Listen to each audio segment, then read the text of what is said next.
send a link to this over to Discord. So, a few things are new. I got some plants here at my painting area. We went to, oh my goodness, what's it called? I totally blanked on the name of that place. Well, wherever that IKEA. Oh my goodness. We went to IKEA and found a ton of stuff that I just had no idea that we needed.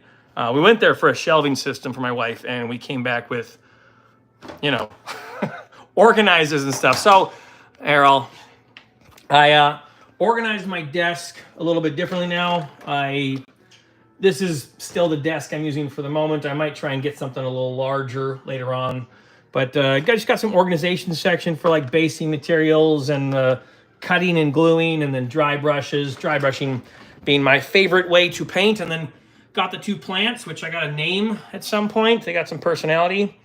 And I've been putting together some painting with these AK markers, which I'm planning on doing right now. So there's a game that I'm rather interested in called Terminus Frontier. I have trouble with the name of it because, you know, it to me, I guess it's like two random words put together, and I don't know how to make myself remember it. Anyways, the game is exciting to me, though. I'm interested in playing it. I've gotten a hold of the creator, and he's going to be sending me out like a prototype so I can try and learn with my son Bishop. And these are miniatures from this game. So I have 5 of these miniatures, and I'm just going to be using these AK markers and painting them up. This monster, I plan on putting a lot of fluorescent paints. I was trying to think of the name of them. I was gonna plan on putting a lot of fluorescent paints on this guy, so I want to bring up his white levels a lot more. Because my goal would be to test out several of these different AK fluorescent paints. So I'm just gonna get started on that. Argus might be in here at some point. He's usually got some sort of tabletop RPG questions to ask, and I look forward to that too.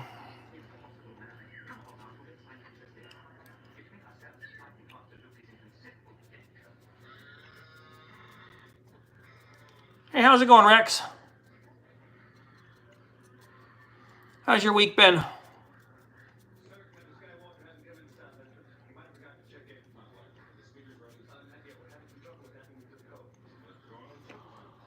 So, I do a lot of taking care of my son, Riker. He's mentally disabled.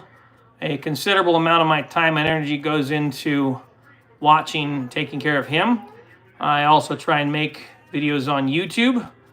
And at some point, I'm probably going to consider it like a full job to try and, you know, make YouTube videos.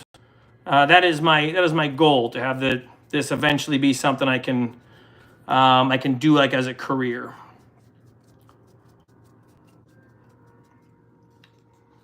Your brother has disabilities too.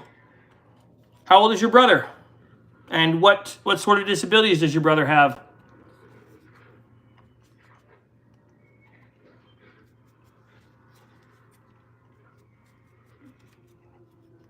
He's 12? Okay.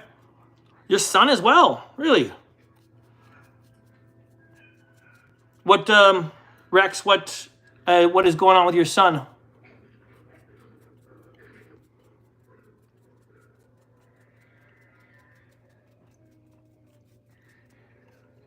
Hey, how's it going?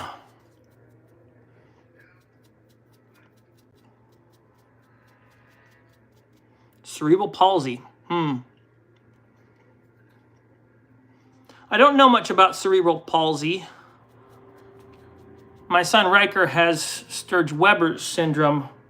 He was born with a lot of skin cells in places that they shouldn't be. He has like red face, like port wine stain, but it also goes into his eyes and in his mouth and in his brain.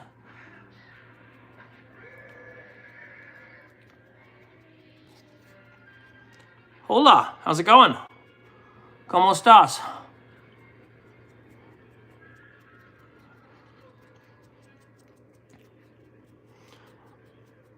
Getting getting this monster ready for some fluorescence.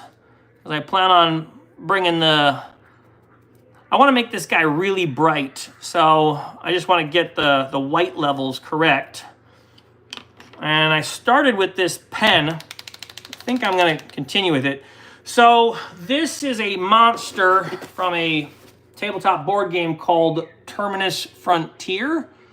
I picked up a whole line of these models. There's about 5 of them that I have. I picked them up at a game show that I went to in May with my son. And the game looked really interesting.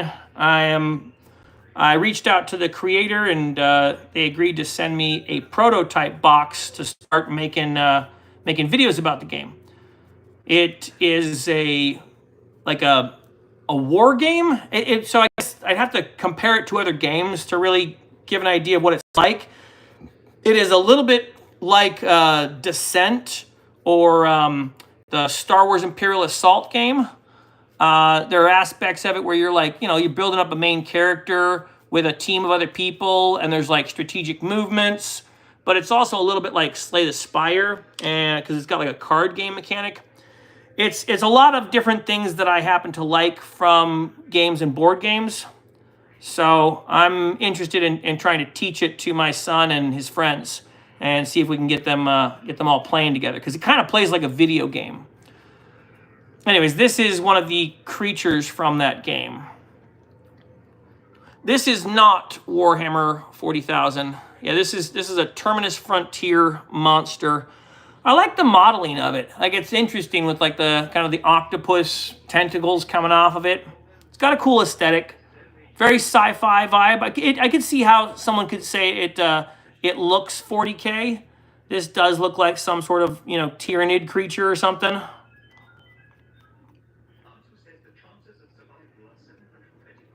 I really like these markers. They spread on so well. Plan on picking up at least a few more of them just to get my son Riker painting.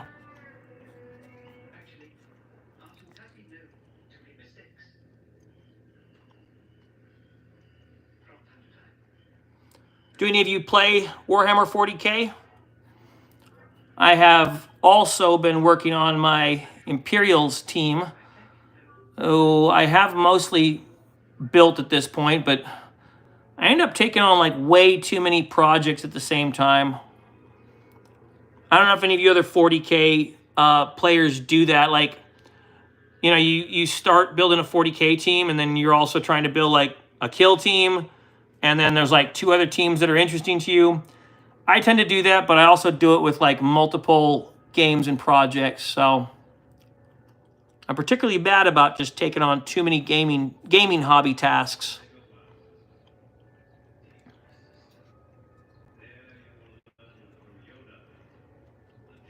My son Riker, I don't know if you can hear it, but my son Riker is listening to Star Wars Empire Strikes Back. And it's reminding me when I was a kid, I used to build models in my grandma's house while watching the Star Wars films on VHS. So I'm kind of back to being 14 again. It's cool.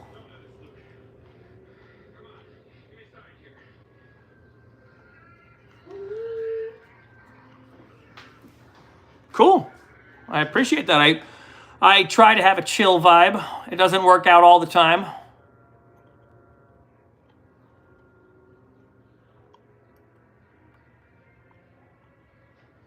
Yeah, I wasn't thinking that I was gonna like this type because it actually has like a bristle to it. You can see like the way it's a brush. And I didn't think I would like these, so I only got one of this type, but I wanted to see what their white was like. It's really good. It's really easy to apply the paint. And let me get a spot that doesn't have it here, like right here on this vein, inside out and backwards. This applies, like, yeah, I'm all inside out and backwards trying to paint by the camera, but it works really well. And since I want to go real heavy on the fluorescence on this guy, like I want him to be glowing with color. And the best way I know how to do that is just go like heavy fluorescence and stipple him into a hard white. So I probably could make this easier by just taking them outside and spray painting them again. Maybe I should do that. I'm gonna keep going. Am I almost done? I'm sort of almost done. I guess I could put him on hold for a moment and go to her. So I have a few different things. Yeah, I think I'm just gonna finish spraying him outside because I actually want to cover him entirely in white. So for the moment, I'll work on Gun Girl. I painted her just with these AK markers. So mostly the orange, and then her coat was this kind of turquoise green, which came out like a really bright blue. So it didn't actually come out like this marker color, but I like it a lot. I'm planning on putting a wash over her and a light dry brush, and then some skin color over her face and fingers. And then on her gun, I think I'm gonna try and bring that up with a fluorescent blue. I will, let's see. I think I'll mix two of these together. I have the Vallejo blue and then the Citadel Stone Soul blue. Citadel comes up with the colors, right? Stone Soul. Hey, how's it going, Mario? What do you think of this model? I mean, like the aesthetic of it, I like. It has like a little bit of a StarCraft and cyberpunk vibe to it. I think it's a cool build. All right, let's get our wet palette piece going.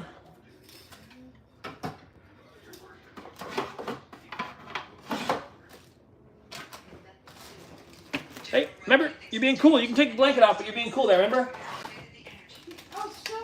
Nope, you're gonna stay right there. You're good. You can stay on top of the covers. Yeah, you're fine there, man. I don't know where you get your ideas, Laser Brain.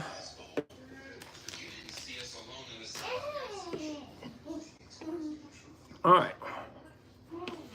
And let's see. That should do.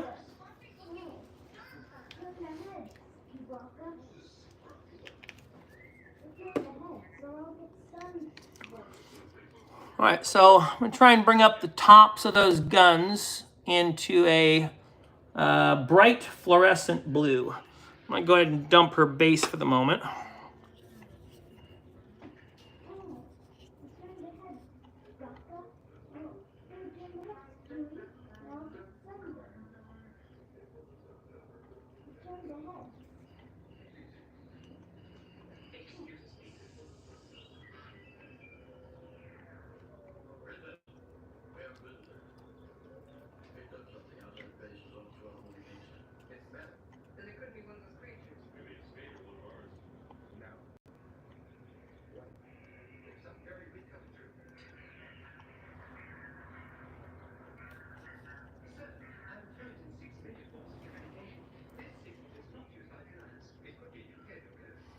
I have an idea to get my camera angle a little better. I think I'll try and do that. Let's see.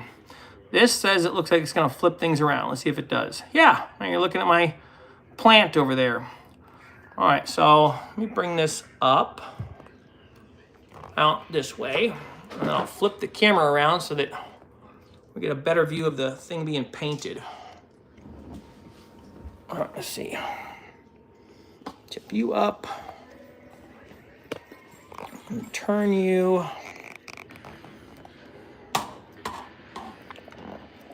Let's try this. There we go.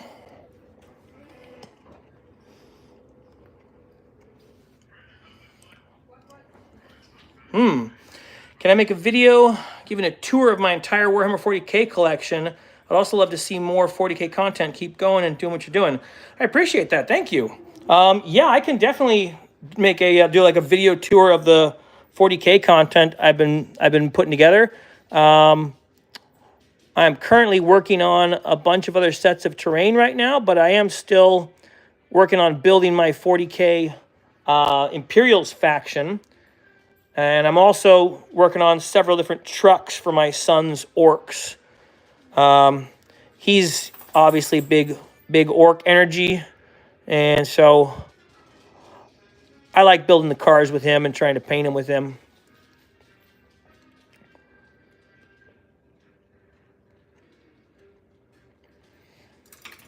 All right, let's see.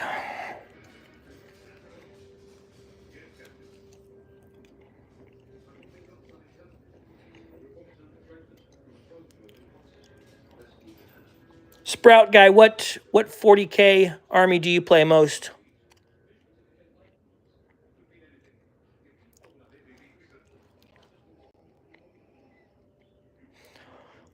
I like this fluorescent blue because when you stipple it on, it kind of goes crazy with the glow. And it makes it easy to add like a wash to dull the other stuff around. But I don't know, I really like trying to get object source lighting. I'm not great at it, but sometimes I get lucky. I think that's the best way I could put it.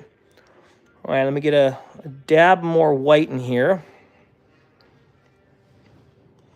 Blood Angel. Okay, yeah, I have the start of the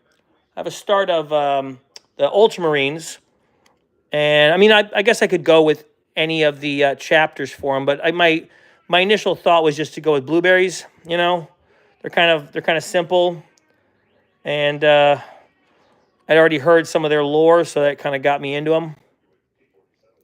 What drew you to the Blood Angels? What'd you like about them? I assume it was like a lore thing, as opposed to like just an aesthetic of the models or something. But yeah, what's the reason you like the Blood Angels? For Baal, for Sanguis, for the Emperor. I'll probably have to look into the lore more to understand exactly what that means. That's some of the problem I've had with 40K lore. There's just so dang much of it, right? Like, I jump in a little bit, and you know, there's okay, there's something I'm learning, and then that thing I'm learning informs me of like 3 other things that I'm like, now I have more questions.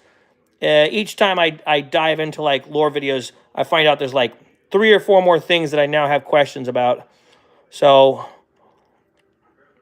I have to like start at some kind of beginning, but even the beginning videos seem to refer to other videos.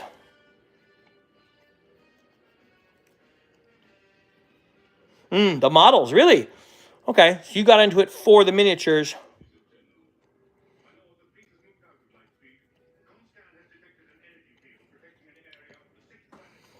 All right, well, I have changed my mind again about this camera angle. While this is possibly better for you,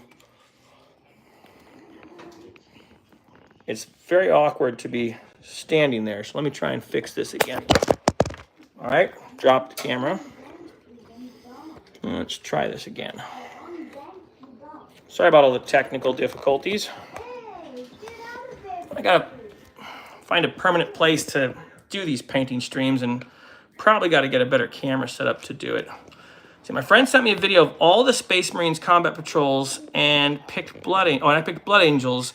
Then I learned about the lore and got even more interested. I see. What was it about the lore that was so interesting to you about the Blood Angels?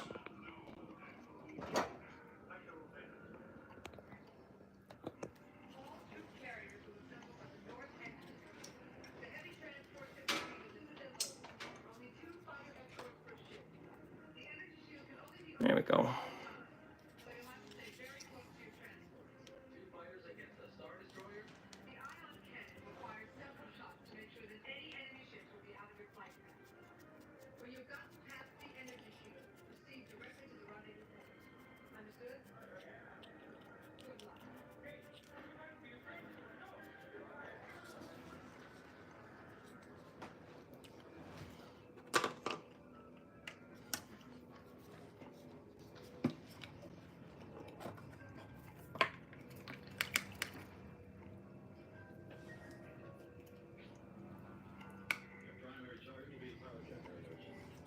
All right. Yeah, you want me to take your vest off? Okay, come over here, buddy. I'll take your vest off. Here, come here. Come sit on that. Come here. Come. Oh, I gotcha. Okay. Will you help me paint for a minute? I would. Here, hold on. Here. Help me pick out some colors for this dude. I wanted to help you. Help me pick out some. Hey, see this big alien? I want to paint this. I know you want to watch Star Wars, but I want to paint this big alien. And I wanted to get your help. I want you to tell me what colors we're going to paint this big alien. What? It's just like old times. It's just like old times? Are you quoting Star Wars right now? Just like old times? You're still playing Star Wars? Here. I need to cover this guy in white. See how he's all not white? You want to help me cover him in white? I cannot do this. You could, but you could try. Watch. Look how easy this is. Look how easy. Oh, look at that. Just comes off. Can you see that? Can you see right? Hey. Oh, no, Hey. Soon. Here. Come help me paint this alien. Here, use your hand. Come help me paint this alien just a bit, and then we'll go back to Star Wars, okay? Give me like 5 minutes. 5 minutes of alien painting, okay? Ready? No. Look at the alien. There we go. Good job. Ready? Here we go. Look at you doing. I'll see the AT-AT. I know. Is it already AT-AT's time? Well, I don't want you to miss AT-AT. Was that the... I want to go. All right, fair enough. You want... Okay, but here, when AT-AT's are over, will you come back and paint with me? No? No? That's rude. Dun. Go ahead, man. Now I'm back painting this one again.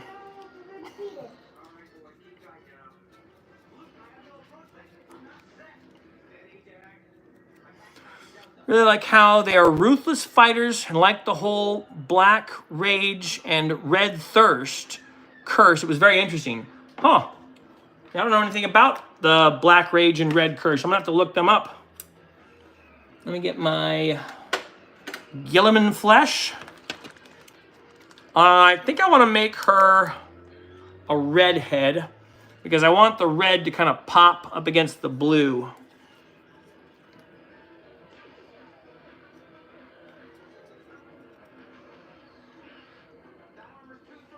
I've liked the majority of the stories that I've heard from 40K lore. I've really enjoyed.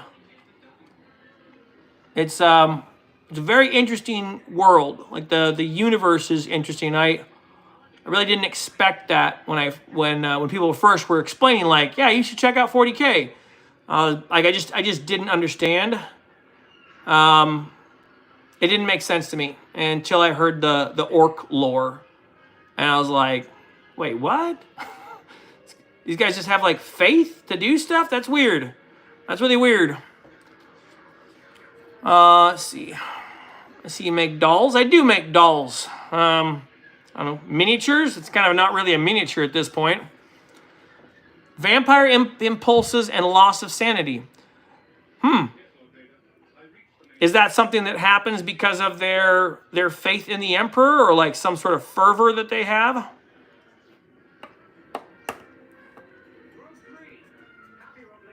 All right, let's see. Her eyes.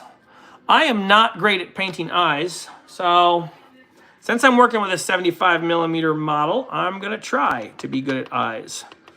So I'm going to get some of this white AK.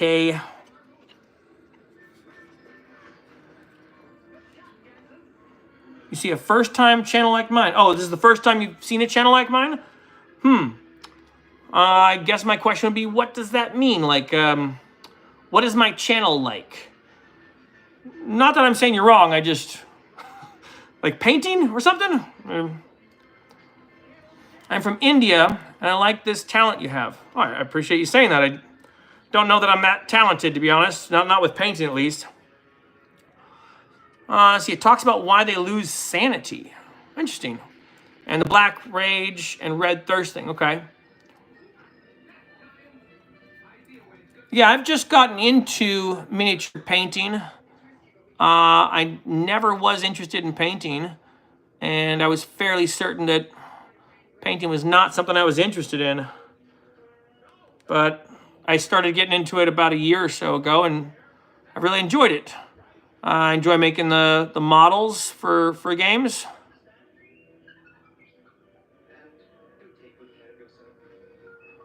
And I also enjoy painting the miniatures. I really didn't think I would. I liked building Legos for a while. Like that was a fun way to be creative, is like just putting together Lego sets. You know, because obviously you can just ignore the instructions. Hey, just like the movie. All right, since I am not great at painting eyes, I generally just lean into the fact that I'm not great at painting eyes, and I'm gonna give her like some kind of face paint. But since she's cyberpunky, I'm not sure what color I'm gonna make it. I might put it like a fluorescent, like her eyes are glowing with some sort of cybernetic implants or something. Let's see. Let me get some more flesh on her. Black Rage and Red Thirst are their genetic weaknesses, unique to Marines of that chapter or bloodline. Nate, do you know a lot about 40K lore? I get the sense that you know quite a bit about it. What got you into 40K initially? I know that Sprout was saying that they got interested in 40K from the models and looking at someone else's 40K stuff. I think you make this for children. Make it like for making and selling in India toy markets. I don't know. What I'm saying on people like this talent, especially kids. So I think people do make this type of stuff for kids, but I don't know if miniature painting is really something that people focus on for kids, which I guess is the point you were trying to make. I know that there was a lot of people when I was a kid who learned how to do this type of stuff. You know, model painting and Warhammer stuff was. I mean, there's lots of people who are doing it from the 80s and whatnot. And I didn't get into any type of model painting until I was like 15 or something. My grandma took me to like a hobby store, and I picked up like Star Wars miniatures. You know, Star Wars models. The X-Wing and Millennium Falcon. We just pick those up and go home and build them. I barely painted them though. Like my models look like total garbage. So, yeah, but otherwise I'm not sure if model making is really like a kid hobby. I think it's good for kids. Like I think painting and building miniatures is really good for kids to give their attention to something artistic. So let's see. That's the point. Like for making a career, if it has opportunity. Well, yeah. I mean that is part of my goal, right? To make content that helps parents see that it's not too hard to play games, like real games with your kids. I like doing that with my older son. I love playing war games with my son Bishop. And I like playing tabletop RPGs with my whole family. So it's definitely something that I enjoy doing. And you know, yeah, I'd like to spread that around, get other families playing, you know, real games. It's a lot of kids playing, you know, Fortnite and Roblox and whatever. And like I don't have a real problem with video games. My main concern is like a lot of the video games you're playing now, even if you're playing cooperatively, it's almost like you're playing a single player game. You know, you jump into Marvel Rivals with some friends or whatever, and if you're not playing at some sort of like, you know, expert level, you're probably just playing your own game and other people are playing their own game. And I don't know, there's a lot more connectivity I think you can have trying to play real games with people. So that's the thing I love about it. I missed a whole bunch of stuff. All right, let's see what you got here. This generic flaws curses blood angels to relive the past final moments of their patriarch's or Primarch's life, believing themselves to be sanguines and their enemy to be Horus. Okay, so sanguinus, believing themselves to be sanguinus. So is sanguinus supposed to sound like vampiric? Like, are they kind of vampires? Because that's sort of what it sounds like. Let's see, lots of 40K painters who are at your skill level pay for their personal armies by selling painted models through the local shop. Really? So, all right, okay, all right, I'll show off some of my stuff and you can tell me what you think, all right? I don't actually think I'm that good, and I'm not trying to be like super humble about it, but you can let me know, okay? So let me unplug this and I'll roam around and, all right, let me flip this. Okay, so these are still being worked on right now. Still putting, like, obviously finishing touches. I need to paint the orc boys, and then I need to actually wash over this whole thing and give it some more metallic look. The truck is nearly done. So this one I'm almost finished with. I think the only thing I really have remaining is to get the 2 orcs into the cab. But otherwise, this one is, like, largely done. I'm going to try not to, like, spend too much more time because I do know that my 9-year-old son's going to play with it. So it's like, it could get broke. All right, this guy I'm still painting. I don't know, you like, okay, let me see if I can get that actually focus in. You really think, like, you could sell this in a game store? Here, I'll point some light at it. Those are their names. You get close in? Come on, guys. It's just not going to focus. Yeah, all right, not going to focus. Well, I have more downstairs, but I'll try and keep actually 2 painting.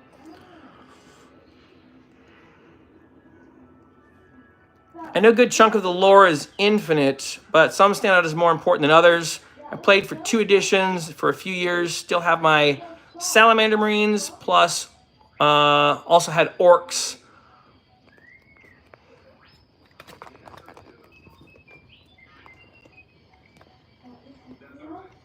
See, same kid, 10-year-old, loves this kind of stuff. Okay, I subscribed. Thank you. I appreciate you subscribing to the channel.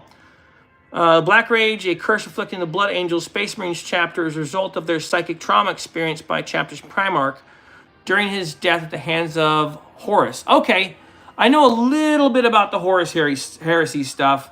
I heard, like, the overarching story, but not, like, a great number of details in that. Let's see. I think for the shade on her, I'm going to not use Nuln Oil because I don't want it to be too dark. Let's see. Soulblight shade, which is a gray. I think I'm going to do the gray over her coat and her shoulders. And then I'm going to use the earth shade over some of the orange on her. And see if we can bring a darkness out in the orange. I don't spend the money and time to keep up with the books and constant rules updates, so I just have a force if I ever want to play again. I suppose they're also cool as heck. No, they are cool as heck. Hey, you got the blanket over your head, and that's why you're sweating, dude. Okay? Leave the blanket off. If you unplug your iPad, it's not going to play Star Wars anymore, dude. Downstairs. No, we're not going downstairs. You made us come up here. We're not going downstairs. You shush about that. If you try and get up, you're going to come paint with me, okay? Bishop's not home yet, dude. All right, chill. Truck is good. Okay, thank you. So this is from a game called Terminus Frontier. I have the hardest time remembering the name of it. Terminus Frontier, it's like a miniature board game, war game.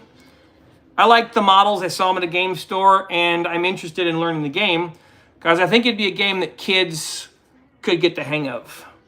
I think it's designed like a video game. I think kids really like board games that are designed like video games. Oh, this one is super at the bottom there. That Witch Hunter is about the level expected for pre-painted horde units. Okay, that detail would be average for the things like the little nids. Okay, yeah, hey, fair enough. Yeah, I'm not saying like this is Golden Demon. I just didn't think it was even like worth selling, but that is an idea. I do have a lot of Marvel Crisis Protocol miniatures that I don't really care about. Like, I'm just not into the game. And I thought about selling them. I don't know. That's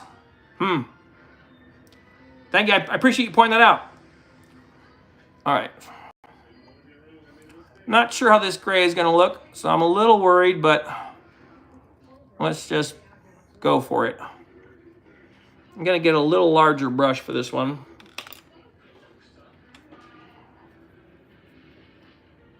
Dun, dun, dun, dun, dun, dun, dun, dun, dun, dun, dun, dun, dun. I think the asteroid field of Star Wars is probably one of my favorite sections of John Williams music. I don't know what it is. It's just the the grandiose excitement of dashing through the asteroids plus the orchestra. There's something like just utterly romantic about that section of music. I love it. This is actually going on pretty nice, bringing up the coat, like her coat details. It's kind of coming in with a nice fabric. Hopefully it dries well. How many points of Marines do I have? You have 4,400. So I have not actually point costed my army yet. That is something I need to do soon. So I actually start figuring out which guys I have to paint. At the moment, I have both of the Ordos. Hold on, let me say it right. Ordo Xenos boxes. I loved the look of those Imperials, so I picked up both of the boxes last month and the month before. And I have already put together one of them all the way and gotten them all primed. Nope, staying right here.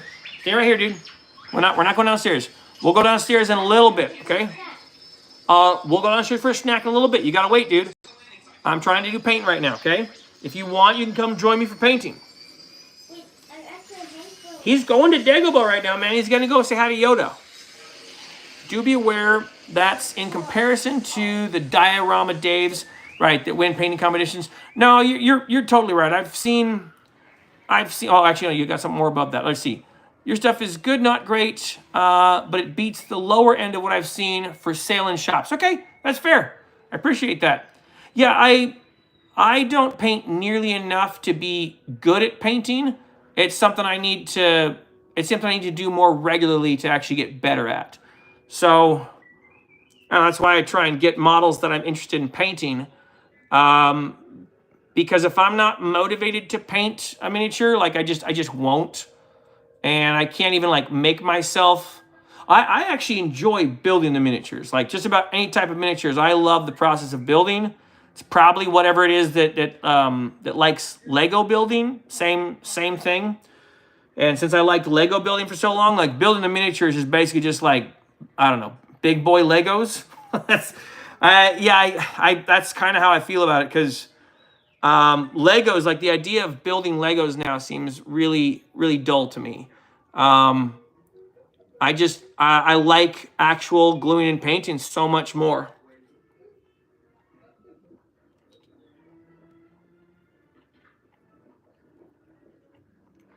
Most of what I really like to make is terrain.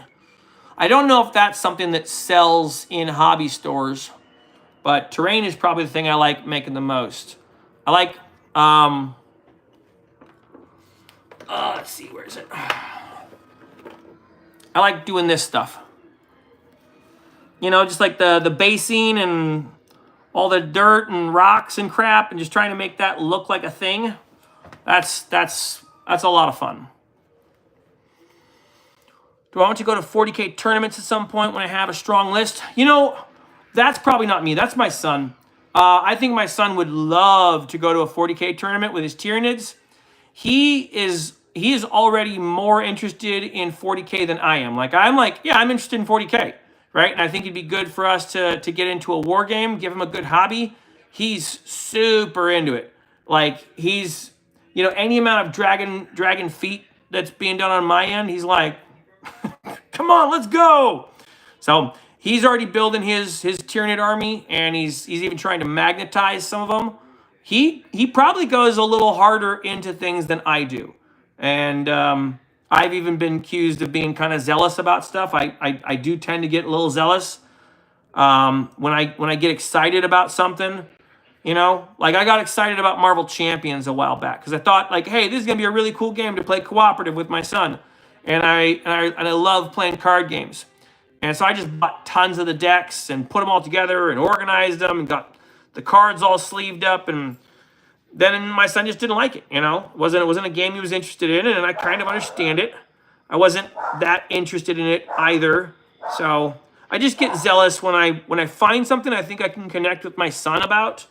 It's like if I go, oh, Bishop and I could play this together, I go real fast into things. So But yeah, my son Bishop would be interested in playing in tournaments like big tournaments. If that's a thing he's capable of doing, he definitely would try.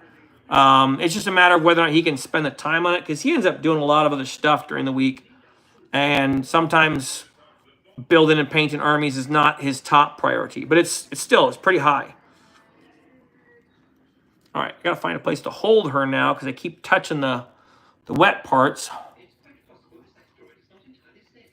Not entirely stable, huh?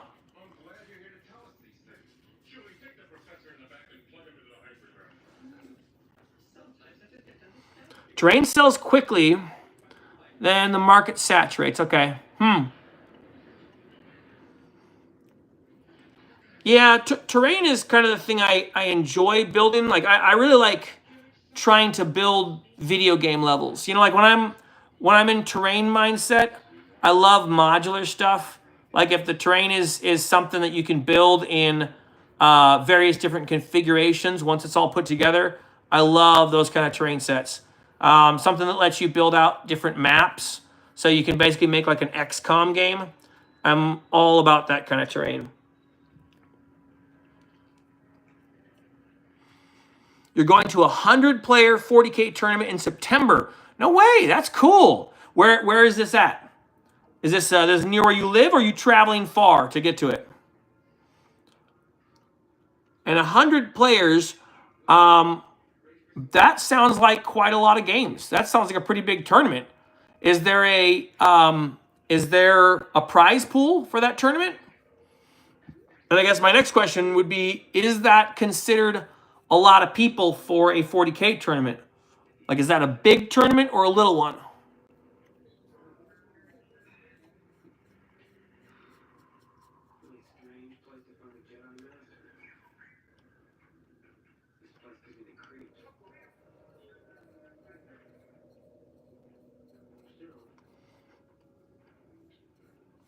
And to be fair, I would be nervous as well. Man, I'd be really nervous about that. I went to the game store a few weeks ago to go play Kill Team, and I was playing with a guy who actually knew me from my YouTube channel, right? Like he'd seen one of my videos before, and he also goes to my same game store. So I was going basically to go play with someone who was friendly to me, right? And he was a good guy, really fun to play against because he was super honest about stuff. And he's like, oh, you can actually do this as well, or you have this extra thing you should be able to do. You're good, man. You're good. So I was still nervous during that game with like a very friendly player who was trying to be as helpful as possible. I can totally understand being nervous about going to a 100-person tournament. You know, like you don't even know who your opponent's going to be. Oh, all right, so tell me more about that. How did you hear about this tournament? Where did you look this up or find this out or whatever? Because that does sound cool. I think my son would probably be interested in doing something like that. Maybe smaller scale at first. Let's see. Scored and reported a local. Okay. Big tournament. Yes, there is a prize pool. You get to choose boxes from any Warhammer ranges, and also Star Wars Legion and stuff, because it has all of those games. Okay, so it's a tournament that is both 40K, Star Wars, and Star Wars Legion. Okay, so when you win, you get to pick boxes of miniatures boxes of miniatures. Okay, cool. So the prize pool is stuff, essentially. It's like Warhammer or Star Wars Legion stuff. Mine. Wait, put your weapon. I mean you no harm. No. It got me. It's got him. Now try it. Hey, stop eating your shirt, dude. Feel snack. He smells a snack. Yeah, but I love snacks. Okay. 100 players is pretty big enough they might actually be reported results to Games Workshop. Okay, there's an entry fee, and I heard of it from an employee from a local game store that you're friends with. Okay, cool. Is anyone else from your local game store also going to this tournament?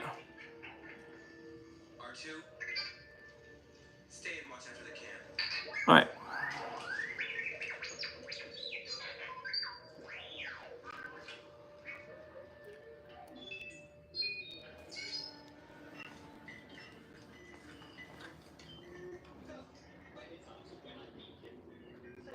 All right. I have the coat shaded, and I'm going to dry brush over it with a white and a bright blue. Not sure. Okay. So what army are you going to be fielding for your tournament? And what point? So it's 1,000 points, I'm assuming? Or no, sorry, 2,000 points? I feel like 2,000 points is the average that a lot of people end up going in with.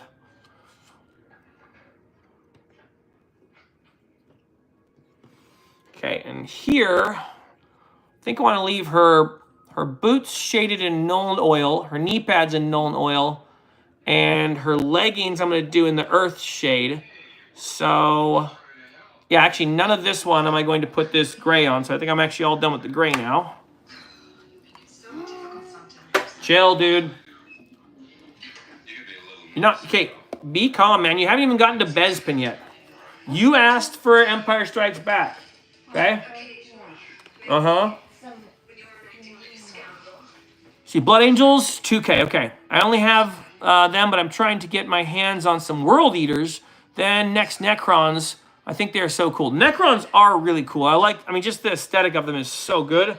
I love all that sort of hex meshing that they have. This is not a Necron, but just for comparison. Yeah, I think they have cool looking models.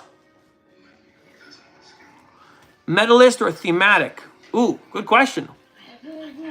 All right, here, I got it. Thanks, bud. Thank you. Yeah, I'm curious about that as well.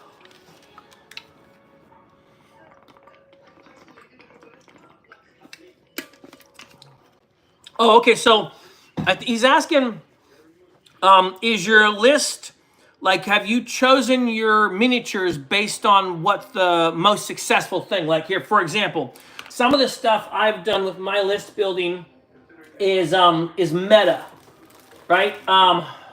Here, I'll bring out some of my stuff. All right, so I have, nope, you stay there, dude. Nope, no, snack, not yet. Okay, when mommy gets home, we have snack. All right, so these are all my Imperial agents. I have the Grey Knights. I have the Imperial agents. I don't remember this guy's name, but he's like one of the main leaders of the army. Okay, when I was building this gladiator, this lancer, I built it the way I built it because I wanted it for meta reasons to have a long range. I didn't choose it based on a thematic thing. Like, I didn't choose it based on something narrative. I think that's what he's saying. Did you make your list to match lore or build to win the tournaments? There you go, yeah. So if you're building according to meta, you're looking at what the best stat option is and choosing the thing that's going to, like, destroy your opponent's best. And if you're going according to lore, you're just picking stuff based on the story of your units or army. I think I would probably myself play more to lore and story. I don't think I'm nearly as much of a meta player, and I don't even want to try to be a meta player. All right, so I want the Earth shade now. There we go. Definitely thematic. I have played this detachment and list multiple times with my friends, and I have done well with this list, usually winning 20 to 30. Wow, okay, cool.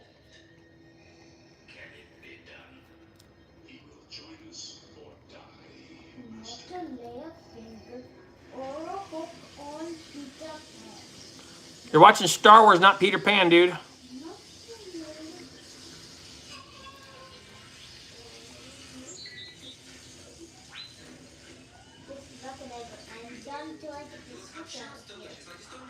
I really like Citadel shades.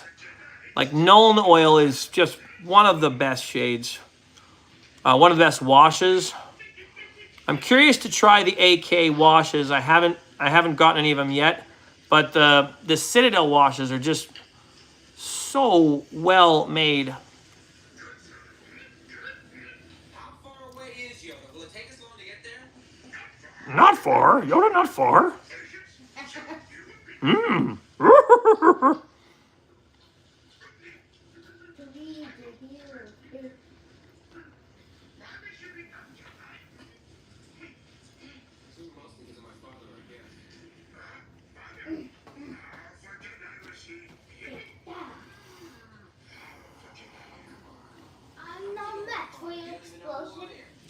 So, if you're going to tournaments, does that mean that you've played like a few games at your store at least, and like you're really familiar with your guys? Like, I assume if you're going to a tournament, you're fairly certain that there's a chance you could win. I'm guessing. Is that correct? Are you pretty good at playing? In that case, focus on having more fun than the meta chasers, and you'll automatically win even if you get wiped. That is a true story. No, that is absolutely logical. Yeah, if you're playing meta and you lose, then you super lose. Right? And that's the thing. My son would probably play meta.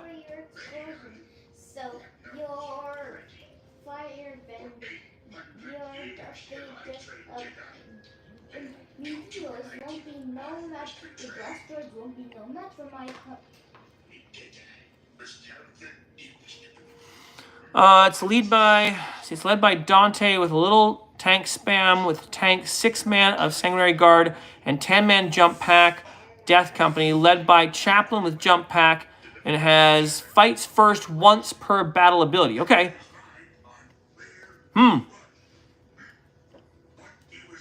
Sprout guy, are you in Discord? Are you in the Discord with me?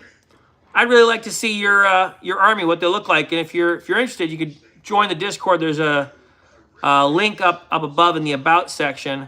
We have a whole area where you can just like, I don't know, show off the stuff you're painting. There's a bunch of people in there who actually post their paint jobs, and pretty much every time I see the stuff there, it makes me want to paint. But then more than that, I'm just like, all right, there's no chance I'm competing with people. There's a dude in there who does like the light object source stuff and does it so well. Anyways, I like checking out what people are painting. So if you're interested in joining, you can post your army there.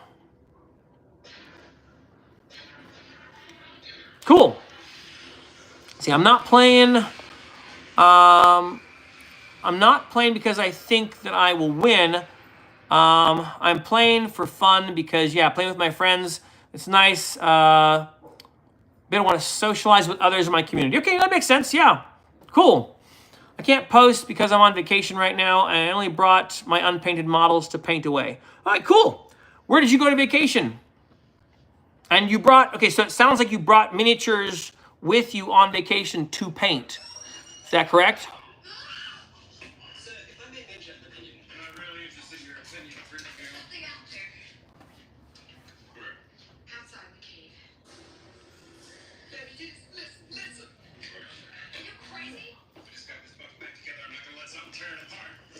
Portland, Oregon. Okay. I was a 4th edition Necron and Tau thematic player of the focus on one rule variety. Okay. Do you get a lot of time to paint when you're on vacation?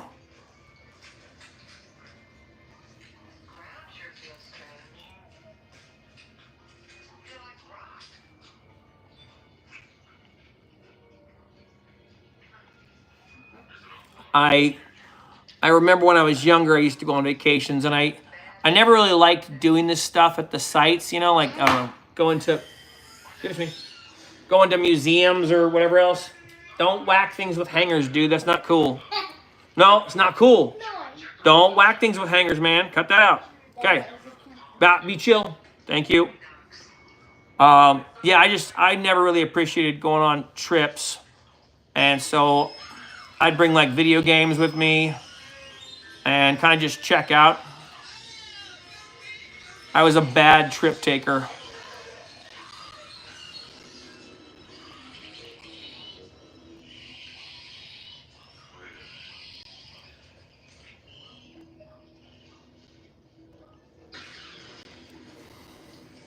I'll have 3.5 weeks to paint. Wow, okay. That's a long time away. I would bring, okay, for 3.5 weeks, I would definitely bring some stuff with me too. I'll play this Nope, nope. Don't stand on the bed. Right. Oh, listen to me. Don't stand on the bed. Please. Thank you. Thank you.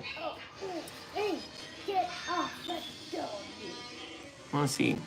Check out the Saturday Market and OMSI while you're out there. Ooh, what is this Saturday Market? Sounds like a swap meet or something.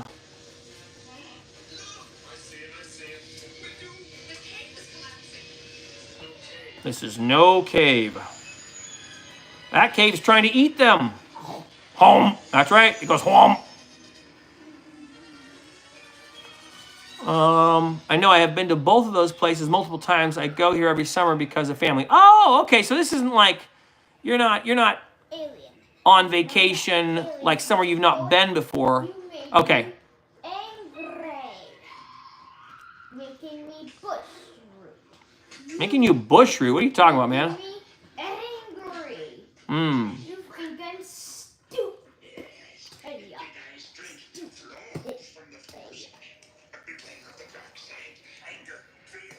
You think I'm stupid.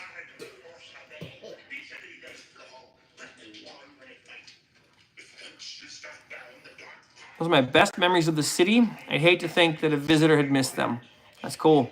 So what are those places? Is it like a swap meet or something? Like a day trade place? Is it a hobby spot?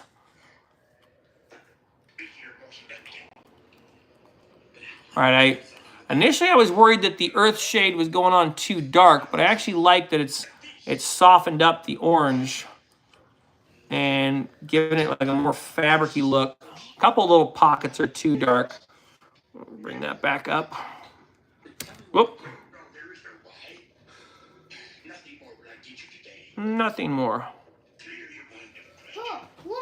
Nope, chill. Oh, water from spring starts on my shelf. All right, where is my little tiny dry brush? There we go. All right.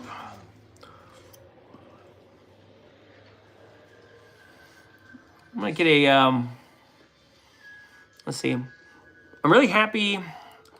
I'm a really happy Warhammer player because I live in Norway, and Norway has the cheapest Warhammer in the world. No way, really? Huh. Why does Norway have the cheapest Warhammer in the world?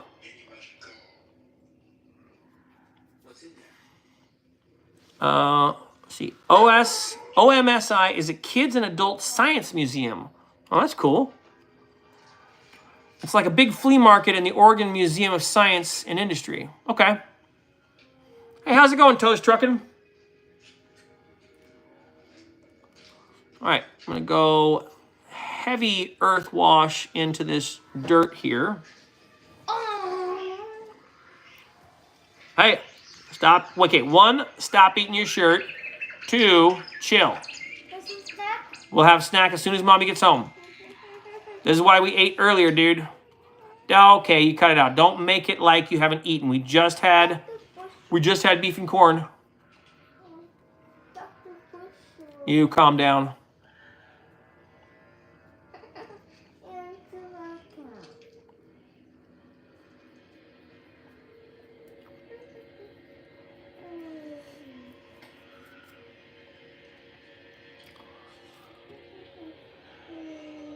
No, that's okay.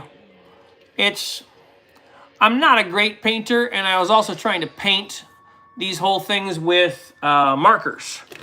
I wanted to try out these AK markers, so I take no insult to the fact that I am a bad painter. I am just learning.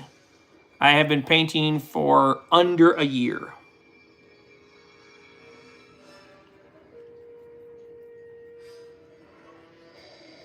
But I do really enjoy it. And I like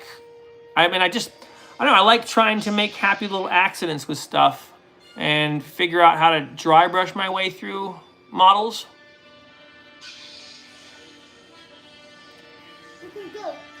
I don't know why it's so cheap. Maybe because we're extremely close to Britain and also Norwegian are huge consumers of 40K. Huh, to put this into perspective, a box of boys is like $20 to $30. That's like half price. Hey, chill. That is like half price. That's ridiculous. That's not okay.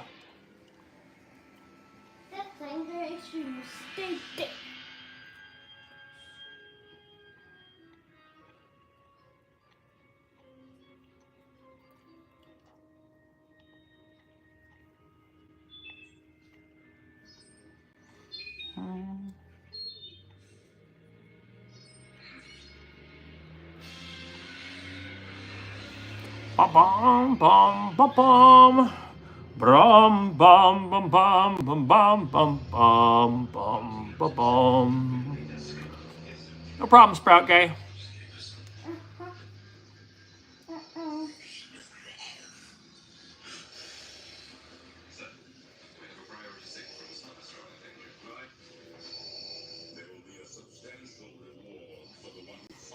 I've just been holding my feelings in at home and work, so YouTube is really the only place where I can express my honest feelings. Holding your feelings at home and at work. How come you're holding your feelings home and at work? Like when you're home and work, why do you gotta hold your feelings? Like I can understand having to hold your feelings at work. It's work. But how come at home you have to hold your feelings? And that sounds difficult, man.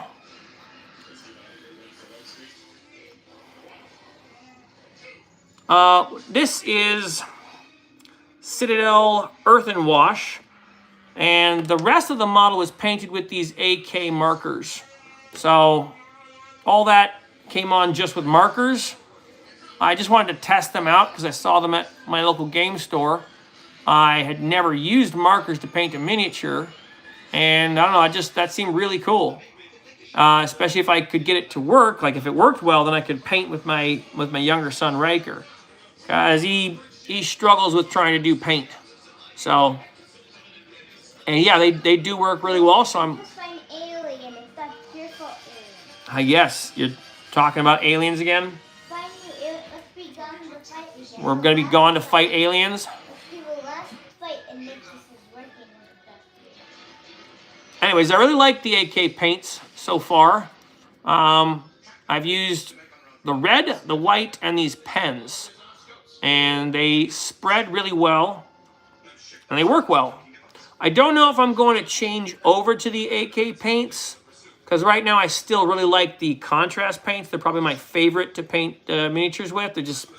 They're so easy. And they spread easily. And like it just, I don't know. I'm able to paint more stuff, quickly. So, yeah. But I am interested in taking a look at some of their contrast paints. Okay, see, because if I let my feelings out at home, especially these feelings, I'll make everyone feel bad, and I don't want that. Wow, that sounds really hard. Huh. So what are the feelings that if you let out, that people at home will feel bad? Are these feelings like where you're actually upset with the people that you live with? And so these would be feelings like you'd be expressing that are gonna make other people, I don't know, argumentative or defensive or something. I can understand that. If it's like complaints about people you live with, yeah, that's hard to do. I struggle with my son, and I struggle with my wife sometimes. And being able to like tell her the thing I'm frustrated about, I don't know, I have a real hard time doing that like correctly all the time. Because real easy, I can just say something too direct and then totally hurt her feelings, and that happens sometimes. I'm not good about my words, or sometimes I just say things far too directly. Let's see. My great grandma died, so everyone is hiding here. Let's see. My great grandma died, so everyone is hiding here, feeling. And I just hold that till I burst. Huh. Were you real close to your great-grandma? Or is it that everyone else there is struggling that's making that difficult for you?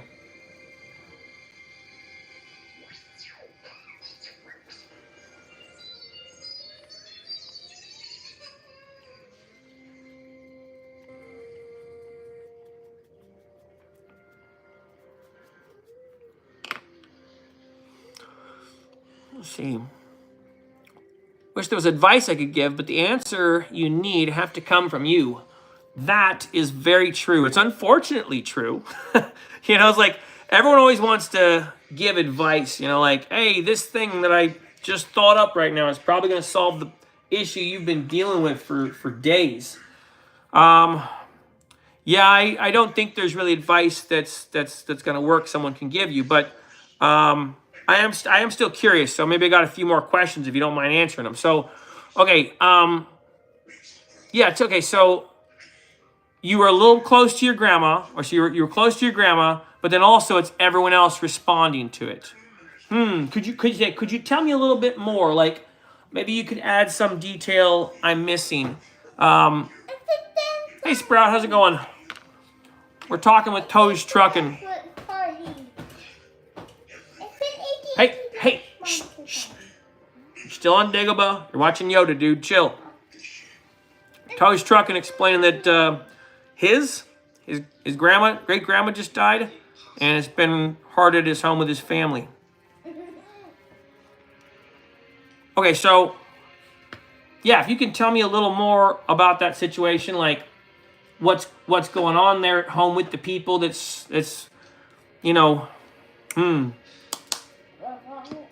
What was so hard about your grandma passing?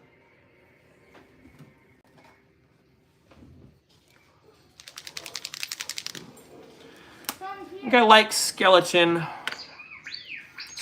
horde as a nice soft brown. No one's here yet. Just chill. When mommy gets home, then you can go say hi, and she will give you snacks. Okay? Aliens can say hi too. Aliens can say hi. And a Dr. Bushard. Okay. Dr. Bushard, anyone excited? Good question. Yeah. Which tanks do you bring? You bring your. Okay. So, are tanks better than mechs overall? Or are there like different reasons to bring tanks versus mechs? Because my son was building a Tyranid army, and he's basically building like oops all monsters.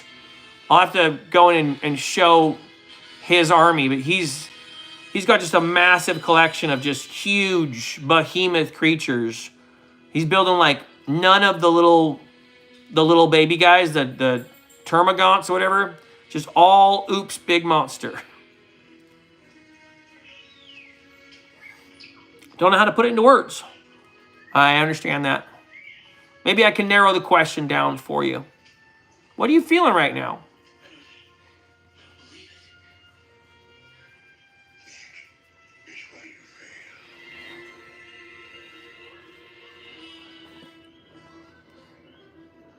Tanks versus mechs in what universe? Let's see.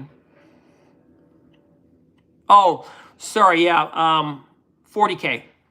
But when I say mechs, I mean like, you know, those flamer guys. Basically, I was just, if I'm going to build an army to kind of contrast my son's Tyranids, which are all big monsters, I'm probably going to have some big vehicles of my own to show up against them well. I don't know. I got the idea that those Tyranids are going to be nasty for me.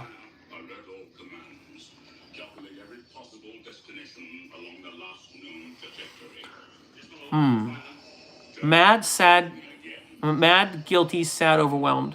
Okay, I understand mad, and I understand sad and overwhelmed. What do you feel guilty about?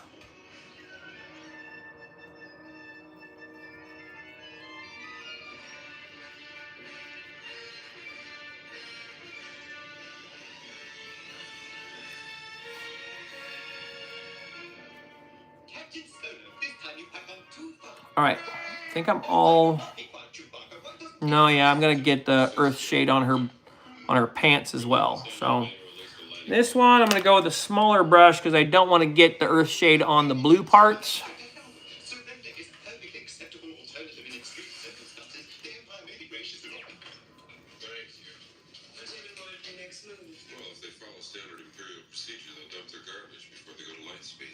I need you to suit up and activate a new.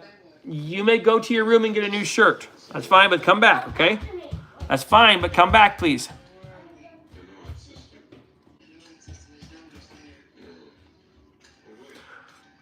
when my grandparents died in 2019, I felt a lot of guilt about them dying because I didn't go and see my grandpa. Like I in some ways I kind of avoided him when he started getting sick. It was very, self-harming of me. Like I was real close with my grandpa, and he always took care of me. He looked after me most of my life. He was a really good man. He took care of me when I was hurt, and if I ever needed something, he'd just be there. Sign off on a house lease for me or something. He was such a great man, and he got real sick, and I just never came back around.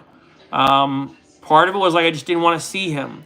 Part of it was I was being selfish, and another part was my grandpa was real good for me, and I was a big self-harmer. I loved doing stuff that was bad for me. And yeah, so I felt real guilty after my grandparents died because I didn't give them nearly enough attention when they were getting sick, and I didn't visit them. And I felt guilty a lot about it. It was nice though when my dad's parents started dying this last year. I got to be more present in their lives, take my kids out to see them.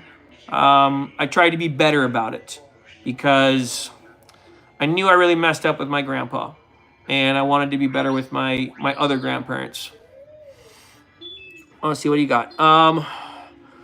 See, day in business. Do you play any 40K armies? And see, God, Jesus Christ, Holy Spirit loves you and your family. Thank you so much, Brian. God bless you.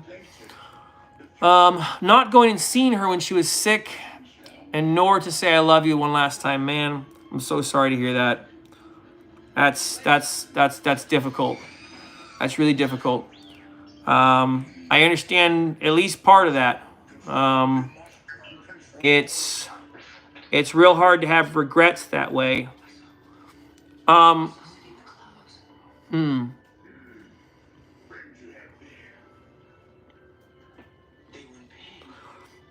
Toast Truck, and I got a question for you.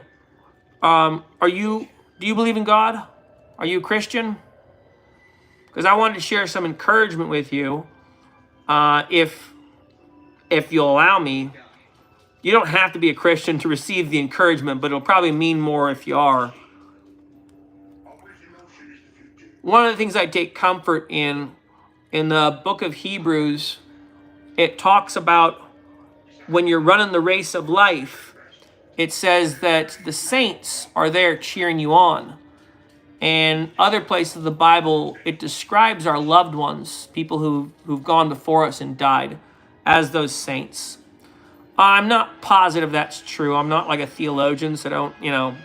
But when I go on my bike ride, I always take my bike up to where my grandparents used to live. I go up their street, and I go to the place where their house was.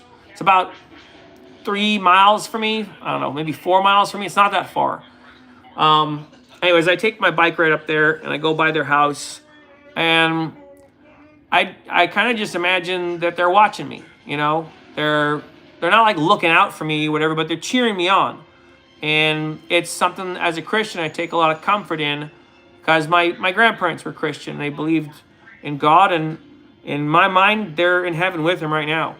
And that brings me a lot of comfort. I don't sit and dwell on it too much. It's just, I cared about them, and I understand that they were really helpful to me in my life. And I have repented for not having gone to see them. It's something that in my mind, it was something I need to ask God for forgiveness for, because my grandparents were really good to me when I was young, and I didn't show enough appreciation for them when they died or when they were dying. So, now I take my bike ride to go try and hang out with them. Not hang out with them, but go by their house. I know that's silly, but I don't know. It brings me some kind of peace or solace. And I just like it. It's a great ride. It's a great ride. There's that too. It's all hills. It's all hills. Such an annoying course of hills to get to their house.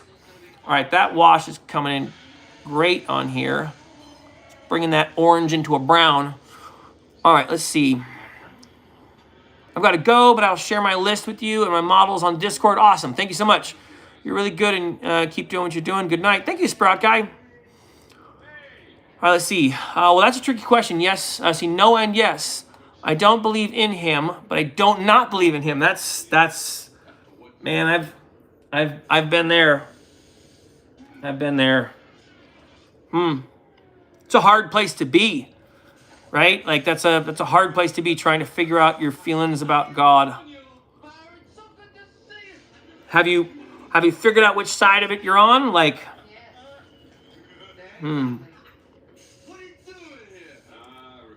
Okay. Why do you not believe? Like, why not be an atheist? You know, why not be agnostic? Whatever. There's no God. I don't care. What is the thing that you would say causes you to have belief? I was in the Army when my great-grand passed. I understand well enough to not have any advice to give. I'm at the far end of the same road, and all I can say is that I won't feel that way forever. Whoop.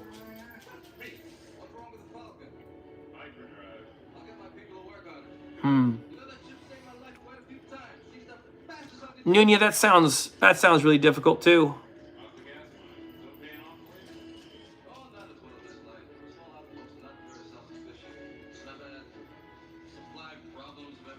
All right. Let's see. All right, I'm gonna get a dry brush and bring this down just a little bit.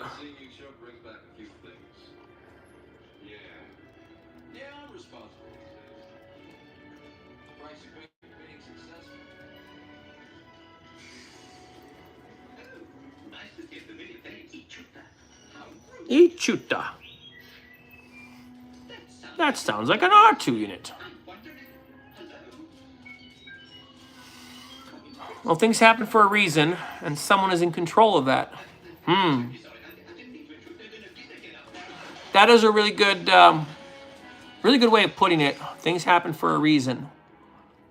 I agree with that as well. There was a pastor who came to a boys' camp, not a boys' camp, but a kids' camp, where there are boys and girls. It's called Camp Agape, and I go there each year.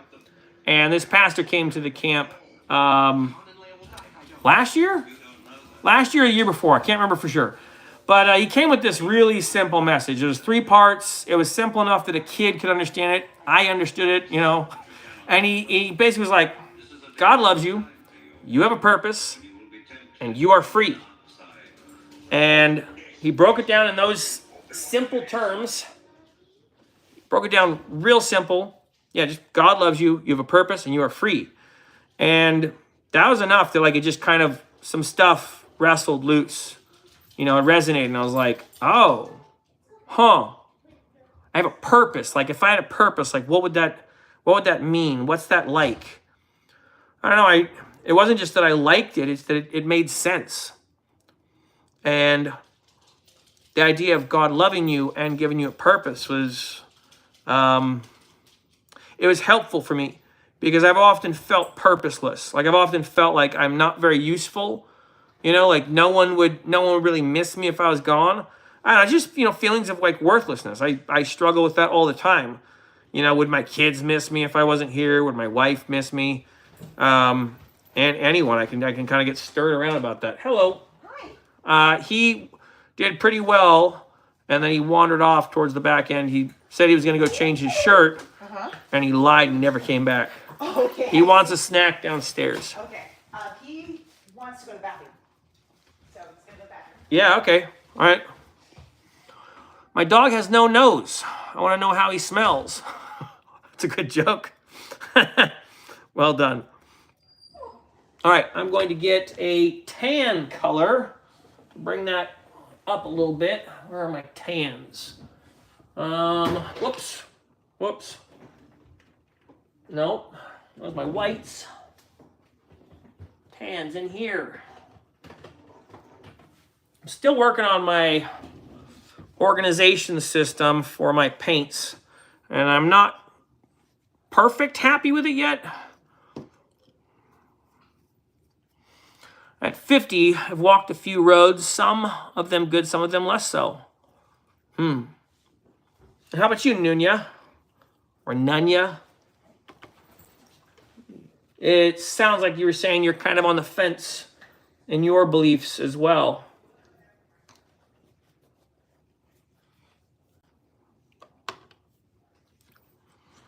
All right. What am I going to next? Okay, so I have the Nuln Oil is the last one, but I want to bring her hair up first, and I want to give her eyes some kind of definition. I think I'm going to go with green eyes, and let's try out this fluorescent.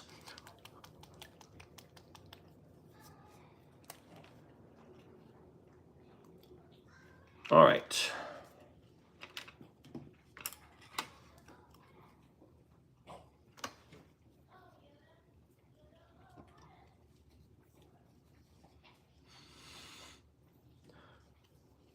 I think I felt a similar way, like I was confused about God and my belief in God. But I had a really interesting conversation with my uncle. And he asked me if 12 people, 11 people, he asked me if people would die for a lie. And like I thought about it for a while. And I didn't have an answer right away, and I was like, no, I guess I don't think they would. You know, and he's like, yeah, I mean, the major apostles, they were all tortured horribly. Do you think people would do that for something untrue? And, you know, I mean, I grew up in cults as a kid, a lot of religious cults.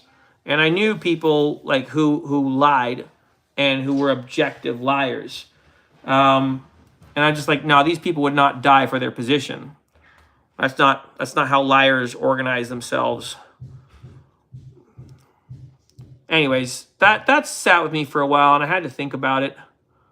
And then kind of when I started looking into the apostles, some of the stuff that they wrote was it was interesting. It was hard to make sense of.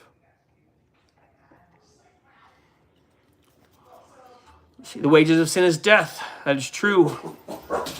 Like my uncle who died, fast cars. If I see a fast car, then I know he is watching me and sent it to say I love you. What sort of cars did your uncle like, aside from just them being fast?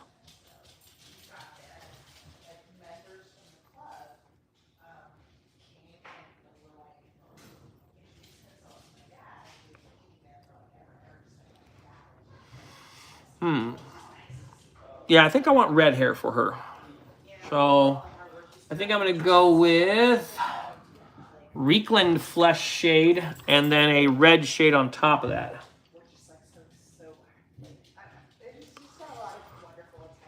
Every fat car, every fast car, I'm assuming that is. And I actually don't know my great-grandmother's yet, but I will. But it will come to me, okay. Most Mustangs. He did, yes, but I was with him. My dad had a Mustang when I was a kid. It was a red Mustang. I did not treat it well. I pulled the brake on it one time, drove through our gate and down the driveway and almost crashed into our garage. And then I got brand new cowboy I was such a bad kid. I got brand new cowboy boots at one point. And the first thing I did was I took them and I climbed on my dad's car and I walked on the hood. Oh, he caught me. Oh, he whooped my butt for that. I had it coming. That was a nice car, but I treated that car like such crap. Hey, how's it going? Hello. Hello. Pretty good. Yeah. All right.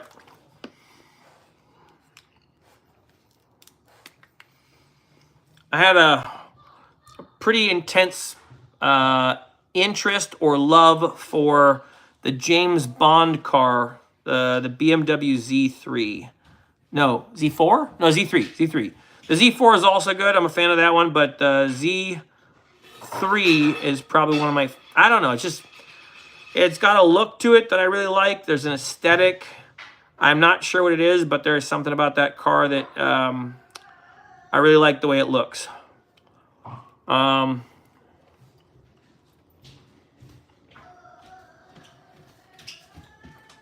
Otherwise, I'm not a big car person. Like, I just never really got interested that much in cars.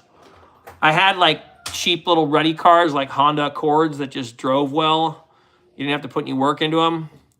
And even those, like, I managed to ruin a lot of them because I just didn't change my oil enough. Not a car person. Someone asked you if you know who James Bond is based on. See, you know who is James Bond character actually based on? No. Who is James Bond character based on?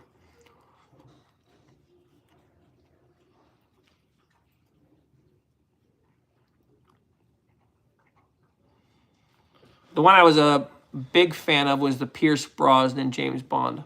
That was the one who was James Bond like when I was a teenager. And I'd seen a couple of the Sean Connery and Thomas More or Roger Moore? Roger Moore. But I don't know, I liked Pierce Brosnan. Only his first movie was good, though. Let's see, okay. We have his car. We actually took all the good parts off of it and made a better, faster Mustang for his last drive. That's really cool. Hello, how's it going? And then my other uncle,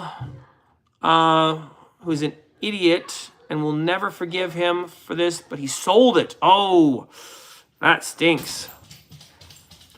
Porfirio Rubirosa. Am I saying that right? Porfirio Rubirosa. Huh. No, you agree with me, by the way, about Pierce Brosnan?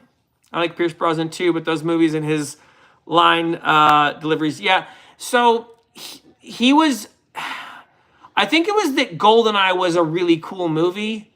You know, like it wasn't, okay, I couldn't even argue that it was a great James Bond movie, to be honest. Right? Like it's a fine James Bond movie, but trying to think.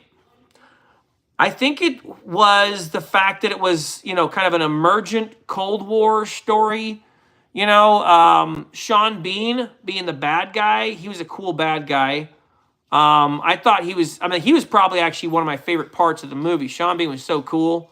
He's just like even in that movie as a bad guy, he's just a kick-ass character. Pierce Brosnan was slick. His scene with the tank was amazing. And then GoldenEye, the game, was a revolutionary game. Like, there was never a first-person shooter before GoldenEye where you shot someone in the hand and they were like, ah, and they did this thing, and you shot them in the head and, like, their helmet popped off. Like, that did not exist. I bought a Nintendo 64 for GoldenEye. Like, I went and worked weekends at Target and, you know, like, I did my shipping, receiving job just to buy the N64. Spent my check entirely on N64 and GoldenEye because I was like, that's like, I have to have that first-person shooter. I'm sure some of my love for Pierce Brosnan as James Bond is a big, hard piece that I actually love GoldenEye as a film. Like, GoldenEye as a game. It was such a good video game. It was revolutionary first-person shooter. Let's see. Off topic. Hang on, we'll get to that in just a second. Let's see. Incorrect. Christopher Lee was Ian Fleming's direct inspiration for the character. Okay, Christopher Lee, the actor? Oh, you know, your language is fine, man. Let's see. Okay. Off topic. What RPG system have you landed on? I saw your Shadow Dark video some weeks back, and I'm curious. So the name of the game system we're playing right now hasn't actually fully been released. But right now, I'm allowed to call it Divine Comedy. And that is the running name for the system at the moment. It's not actually its name, but it's at least the name that the creator is going with. And if you're interested in joining the server for it, you can either join my Discord server, and the maker of the game is there, or you don't have to join my Discord server. You can just go to look up Elevator GM YouTube channel, And that is like Elevator GM, the YouTube channel. That guy is the guy who makes this game system. I love it. It is my favorite game system. I'll probably make a video about it because it's just my forever system. It's so well made. And it's not even finished yet. It's like not even fully finished, and it is already a better TTRPG system than any of the other game systems we played because it teaches players how to play their characters really well. That's like my number one criteria for a TTRPG now. Does it teach players how to play it? And then, like, secondly, does it teach a GM how to run it? And this game does both really well. My favorite truck, if you cannot tell, actually, is a 1973 International tow truck. Okay, that makes sense. Yeah, you got a picture of it on your icon there. Connery is my favorite Bond. He has so much swag. You are correct. That is the correct answer. Connery is like the most James Bond. I don't think he was great at like the punching and kicking. Like a lot of his stuff looks like Kirk, you know, where he's like just double hands slapping people on the back and they're like, oh, right? It's like a lot of that big 1970s action set piece stuff. But he does have like the charisma. He's like fire and charisma. I love how Sean Connery portrays James Bond. He does a really good job with it. So I get that. Let's see. Tow Truck has a very big story as well. All right, let's hear it. Daniel Craig, no. No, that is crazy talk. I will not accept that. You are being obnoxious right now. No. Daniel Craig is the simpiest Bond, okay? He starts his very first foray in James Bond getting his nuts racked on by Mads Mikkelsen. Like, that is the most un-Bond thing. I don't know if that's actually supposed to be in Casino Royale. If that's really a scene in the book for Casino Royale, then Ian Fleming, whatever. Okay, I don't know about that. But no other James Bond had that experience of basically having, you know, like just being a James Bond and being totally emasculated your whole movie, right? Yeah, he's good at parkour, but like he gets his nuts raked on. He gets poisoned. His car is destroyed. His girlfriend is stolen. Then she's like killed underwater. Like he is such a loser, James Bond. I understand it's supposed to be like his first foray, but then they immediately cuck him again and throw him into another James Bond movie where like now he can't save the girl and like he's just the worst James Bond. He's got some cool action set pieces. Yeah, like the train and the motorcycle scene, but he's just constantly being derided and like then even his last foray, he's like replaced by the girl James Bond. I'm sorry, Daniel Craig is Hollywood totally cucking James Bond. I can't accept that as reason. You're gonna have to hard sell me on why Daniel Craig is even in the running at all. I'm not joking. That truck has been with me my whole life. Okay, that's awesome. Is it a real tow truck you use? Yeah, Christopher Lee, the actor, bro. No, I know. Okay, that's surprising. I didn't realize. Yeah, Count Dooku, Saruman. Okay, I had no idea he's the model for James Bond. Okay, why is he the model for James Bond? Like, why would Ian Fleming look at that actor and go, James Bond? Yeah, Christopher Lee hunted actual Nazis? Like a job? Hobby for the crown? That's crazy. What, was he like a spy or something? Famously, he corrected Peter Jackson on what getting stabbed from behind sounds like because he both has been stabbed in the back. That's crazy. I had no idea. Every badass dies and God rules forever. Agreed. Interesting. I'll have to check that channel out. Yeah, absolutely. Go check it out. He's got like 3 or 4 videos out. He hasn't been working hard on the channel right now, but he's going to start soon. He's already told me about some of the videos he's planning on releasing, and they're cool. Like they're good ideas. Anyways, he's a really well thought out guy. He might be some kind of genius. You know, it's just, that's my guess. I'm not a genius, and I've heard it takes one to know one, so this is just a guess. All right, I'm going to touch her up on the Nuln oil, and then I'm going to start dry brushing, and then I will touch her hair up with red when we're all done. Let's see. Have you ever played Magic the Gathering? I have.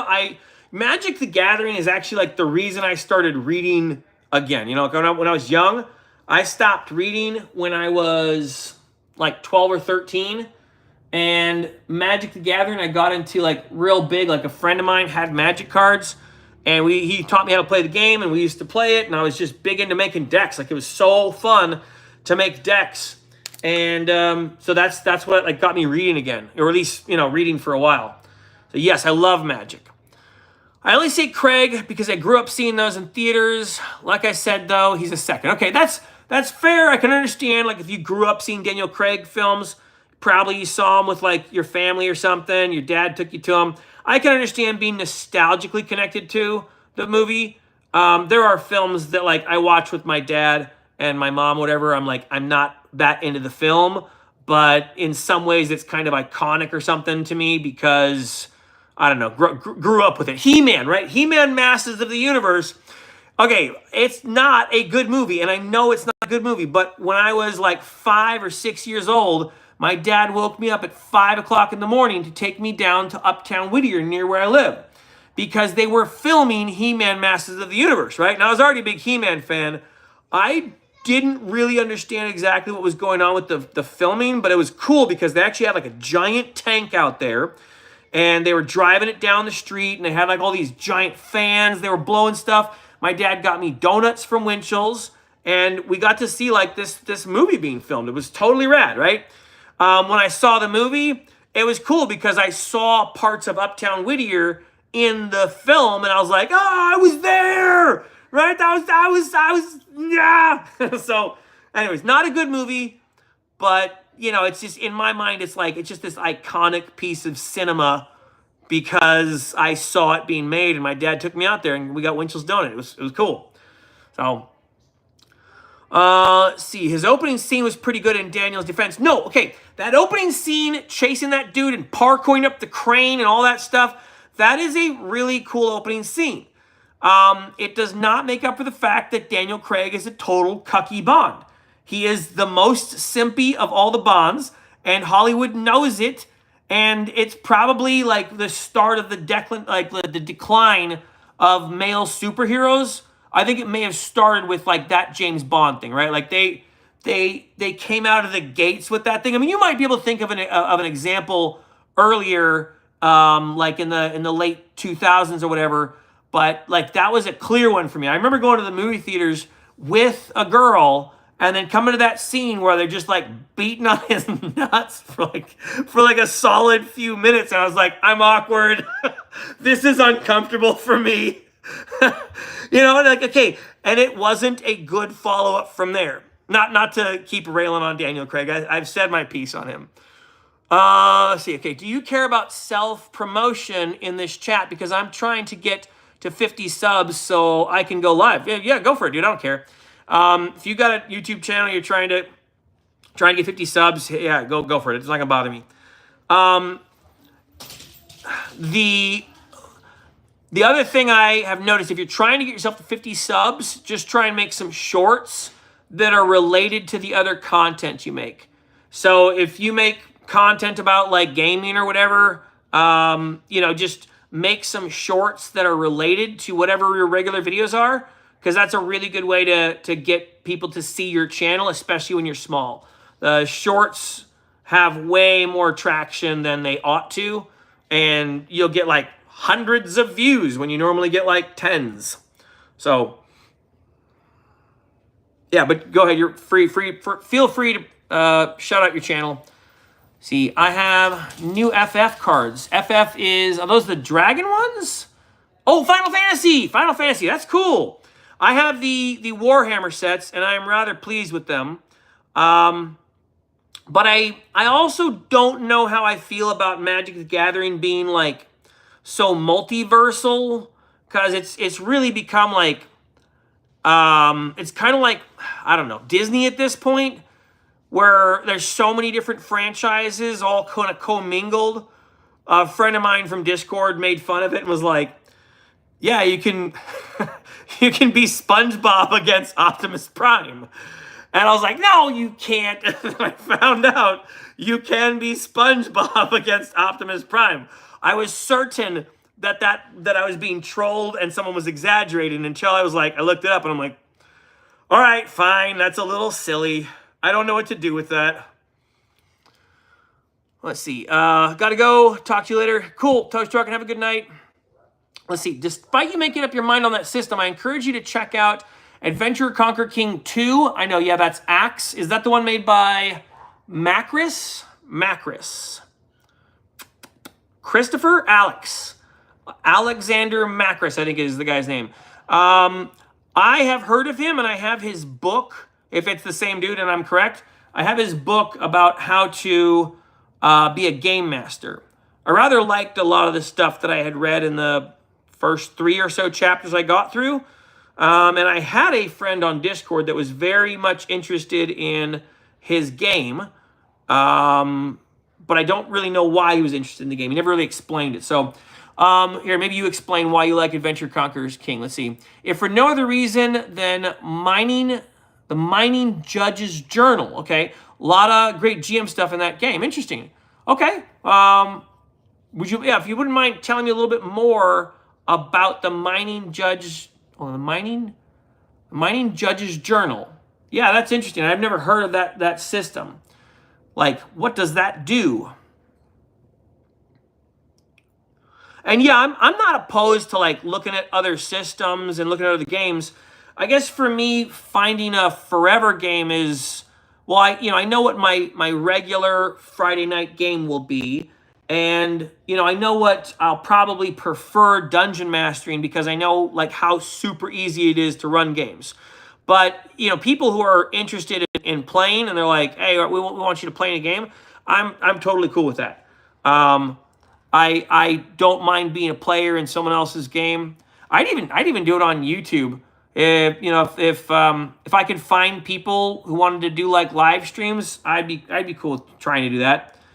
I've seen a few actual plays that aren't totally abysmal, and I don't know. I assume if I put out actual plays, they'd probably be rough. I mean, I have some footage of actual plays of the games we've played, but it's like with myself and my son and his friend. So it's just 2 players, which are in my mind harder games to run, or like harder games to. It's harder for the players in those games. All right, see, you're indeed correct. Okay, mining it for ideas. I mean, oh, I got you. Okay. So yeah, that's a good idea. At least to see how it runs, if nothing else. All right, I'm going to clean this off now, and I think we're ready to start dry brushing. And I'm going to need. Oh no, wait, nope. One more section for Nolan oil. Boots and leggings.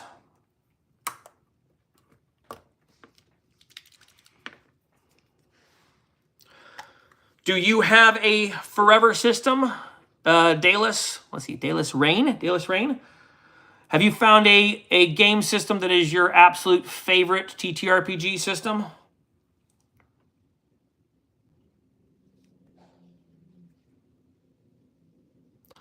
A lot of people I talk to like Dungeons and Dragons, 5th edition, 2nd edition. I've heard people that are like switching to Shadow Dark or switching to other like kind of modern systems like like Wild Sea or Daggerheart. There's a lot of people who will jump around to systems, but I haven't heard many people talk about their forever system.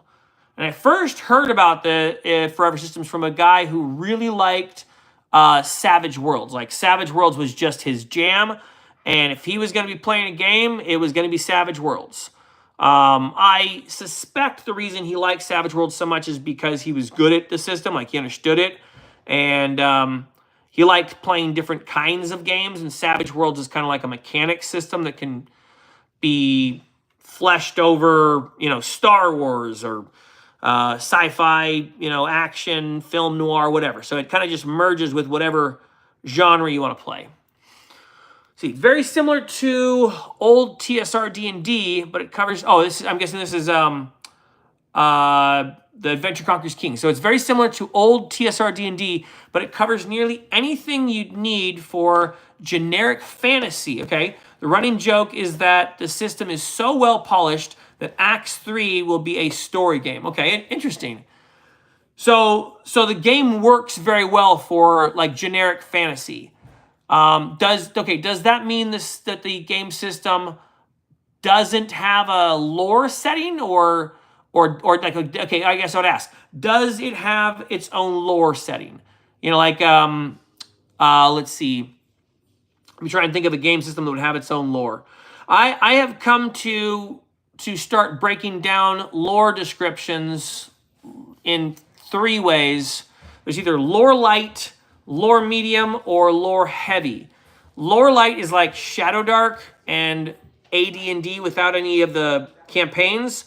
Lore medium is like if you were to play Star Wars or Star Trek or Lord of the Rings. There's like a lot of lore that's kind of connected to it, but it's probably coming from somewhere else. And then there's the lore yeah, okay, you're good. There's lore heavy, which might be like, I don't know, Warhammer Fantasy, because even Call of Cthulhu is like lore medium.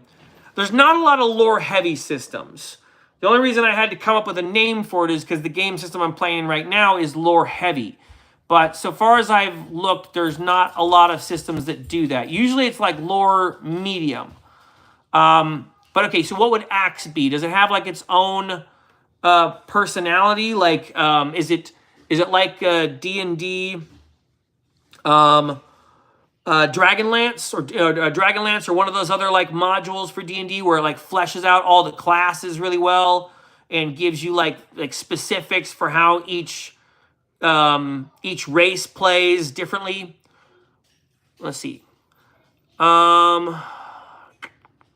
I've been running Shadowdark. Okay, so I've been running Shadowdark since it released. Currently running Axe 2, and plan to run the Broken Empires when it drops late this year. Broken Empires is the Me, Myself, and Die guy. I don't remember his name, but I believe that's his system. Okay, and then Shadowdark you've been running since it released, okay? Axe has the Oran Empire. It's baked in setting, okay, which is very similar to the Roman period, 250 AD-ish. Okay, cool. I've been curious about Axe 2 and got the books for it. Correct, Trevor Duvall. Okay, Trevor Duvall. Okay. Yeah, I've heard about that system, and that sounds interesting. So it's a fantasy look at something like the Roman Empire.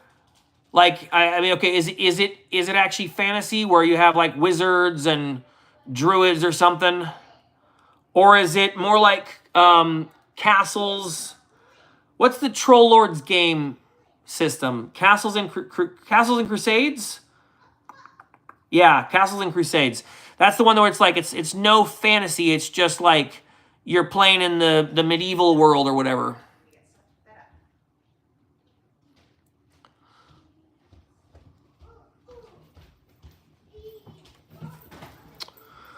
It's a race class as well, and the system provides all the tools that were used to build it, so your homebrew won't break the game. Okay, interesting. All right. Yes, it's D&D, but Roman. All right. That sounds cool. Is Macris working on the 3rd game already?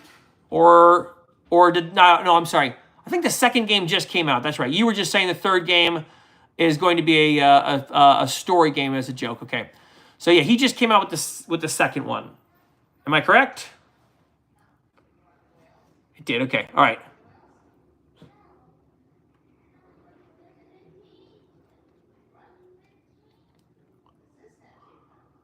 Yeah, I initially did not think that I would like lore heavy or lore medium game systems. You know, because like if you go to play a Star Wars game or something and you're not a big Star Wars fan, it's possible for your players to be like, but actually, and you know that as a dungeon master, that's kind of intimidating. That you know that sucks to have that as a moment where you're going, yes, this thing happens, and they're going, but the Verbro blade can't do that, you know, and you're like, ah. So I understand that concern with the lore heavier systems, but it's worked really well in the game that we've been playing. It's designed in such a way that's difficult for players to do that but actually moment. I don't know, there's a way you can actually make the game yours as a DM, even with the really heavy lore. It's also made me really interested in trying to play Call of Cthulhu and Star Wars and Legend of the Ten Rings. All those games that have like heavier lore settings. Now I think I'm like, well, I'm pretty sure I'm just like a super lore junkie because I really like the system that has heavy lore because I don't know, just it helps me run my character. I'm like, I don't know about you guys. Like if you're playing a TTRPG and you make like a fighter or something like that, usually I just end up playing me as a fighter, and I have a hard time. Like I have a hard time playing that as a character because I'm kind of just making choices as Nate, but I'm flavored as soldier or something. Once I started playing the lore heavy game, I really liked that the game gave me some information about my character. Obviously, there's tons of room for me to add my own specifics to my character, but just the crucial pieces it gave me was really helpful. All right, I am almost all done with my washes, and then I will go to dry brushing, and I'm probably going to be done with this one. I mostly wanted to see if I could get the basing done with the markers, and that's worked really well. So let's all right, let's start dry brushing on here. I'm going to get some orange and then this light blue. All right, let's see. Angry Nate flavored. No, I mean that's exactly right. I end up just drag and dropping some kind of empty character onto I drag and dropping me onto an empty character and then just putting myself in the fantasy world, and sometimes I'm just going, I don't know, let me just play it evil, right? Okay, let me just play it bad guy. Let me play it nice guy. I'm gonna be a good guy, and it's like it's not very deep character building. And it's hard for me to even know like how to build my character deeply because a lot of times I, as a player, just have a lack of understanding about the world. And then I got to constantly ask the DM, like, okay, does my character know this? Okay, all right, does my character know this? Have I ever seen this thing before? And like when you're having to do that with just about everything that exists in the game, I have a really hard time structuring a character out of this like person who I know doesn't even really know the world. That's really hard for me to play that in character form. So as a player, I am much happier playing in a system that gives me 5 pages to read about my character so I can go, all right, so my character comes from like a family of bricklayers. They're really, really big into like architecture and they don't do very much agricultural work, but they're good friends with these giants over here that do agricultural work, right? And once I have that building piece about my like race, then I go and I move on to the 2 or 3 pages about my my class, my whatever, my life path. And as I'm going through that, it's explaining to me like how this dumb luck works, like how this lucky character that becomes a luck gunner works, and like why the Witch Hunter Guild uses their character as a fighter against witches, right? And that's really helpful for me because then I can take that information and extrapolate and make something very unique within the parameters of that lore setting. For me as a player, that is peak character building, and I like building complex characters. Let's see. If you want a lore-heavy system, check out Hyperborea. People have been recommending Hyperborea to me for a while. I reached out to the game creator a little bit ago, but I just never heard back from them. And I'm at a point right now, like where I have so many game systems that I'm still looking at and trying to go through. Like I'm not really going to take a look at a new system unless like the developer of it wants to like sit down and chat, which I'm always happy to do. I love talking about games and just yammering on. But like right now, I haven't like encountered a lot of people who want to engage in discussions about TTRPGs. I've met a few people, but like they're just starting to make YouTube channels. But so far, like I haven't really connected with other TTRPG makers to make content or to collaborate. Like I think I've done it twice, where I did like a joint kind of podcast thing, and I don't know, maybe it went well. But the people I've done it with haven't been like, hey, let's talk again. And so I'm taking that to mean like it didn't go that well or something. So, yeah. I will definitely look into new systems, though, as soon as I clear off my backlog of games that I need to like, because I need to look at the Land of Eam and a few other game systems that like Exalted Funeral sent me, and like I owe them some videos and I owe them some content because they gave me free books, and I want to make good on that. So let me see. And to answer your question, I think Shadow Dark will become my new favorite system. That's crazy. Okay, hold on. I mean, I'm okay with you saying that, but I am also upset by it. So, okay, I want to... All right.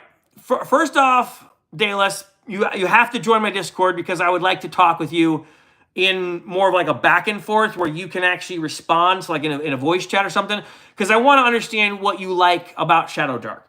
I dislike Shadow Dark. I am not a fan, and I went into Shadow Dark from 5th edition, right? I was like, 5th edition sucks. And I jumped into Shadow Dark, and I was super excited to be playing Shadow Dark because it was like, one page. There you go. Here you go, player. There's your character. You're done. It's like, it was so simple and easy. And it's like, that's going to be way easier to run as a dungeon master, right?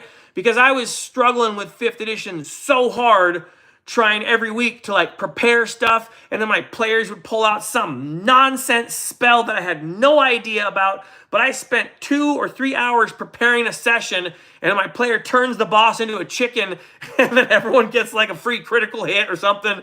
And it was like, no, it was utterly frustrating trying to plan the game, and it was impossible to play without planning, which made Dungeons & Dragons an exercise in exhaustion. And my players would even complain, like, the game's too easy, it's not fun, like, this wasn't challenging enough. And I'm going like, to hell with you. Like, you suck. You guys have characters that can do too many things, and there's no way I can plan for all this stuff. So I hated it. I went into Shadow Dark, and I was like, sweet, Shadow Dark is going to fix all that because it's going to diminish a bunch of stuff, right? And it's going to, like, easy some things, right? But the problem was, Shadow Dark was now a system where I had to baby the players.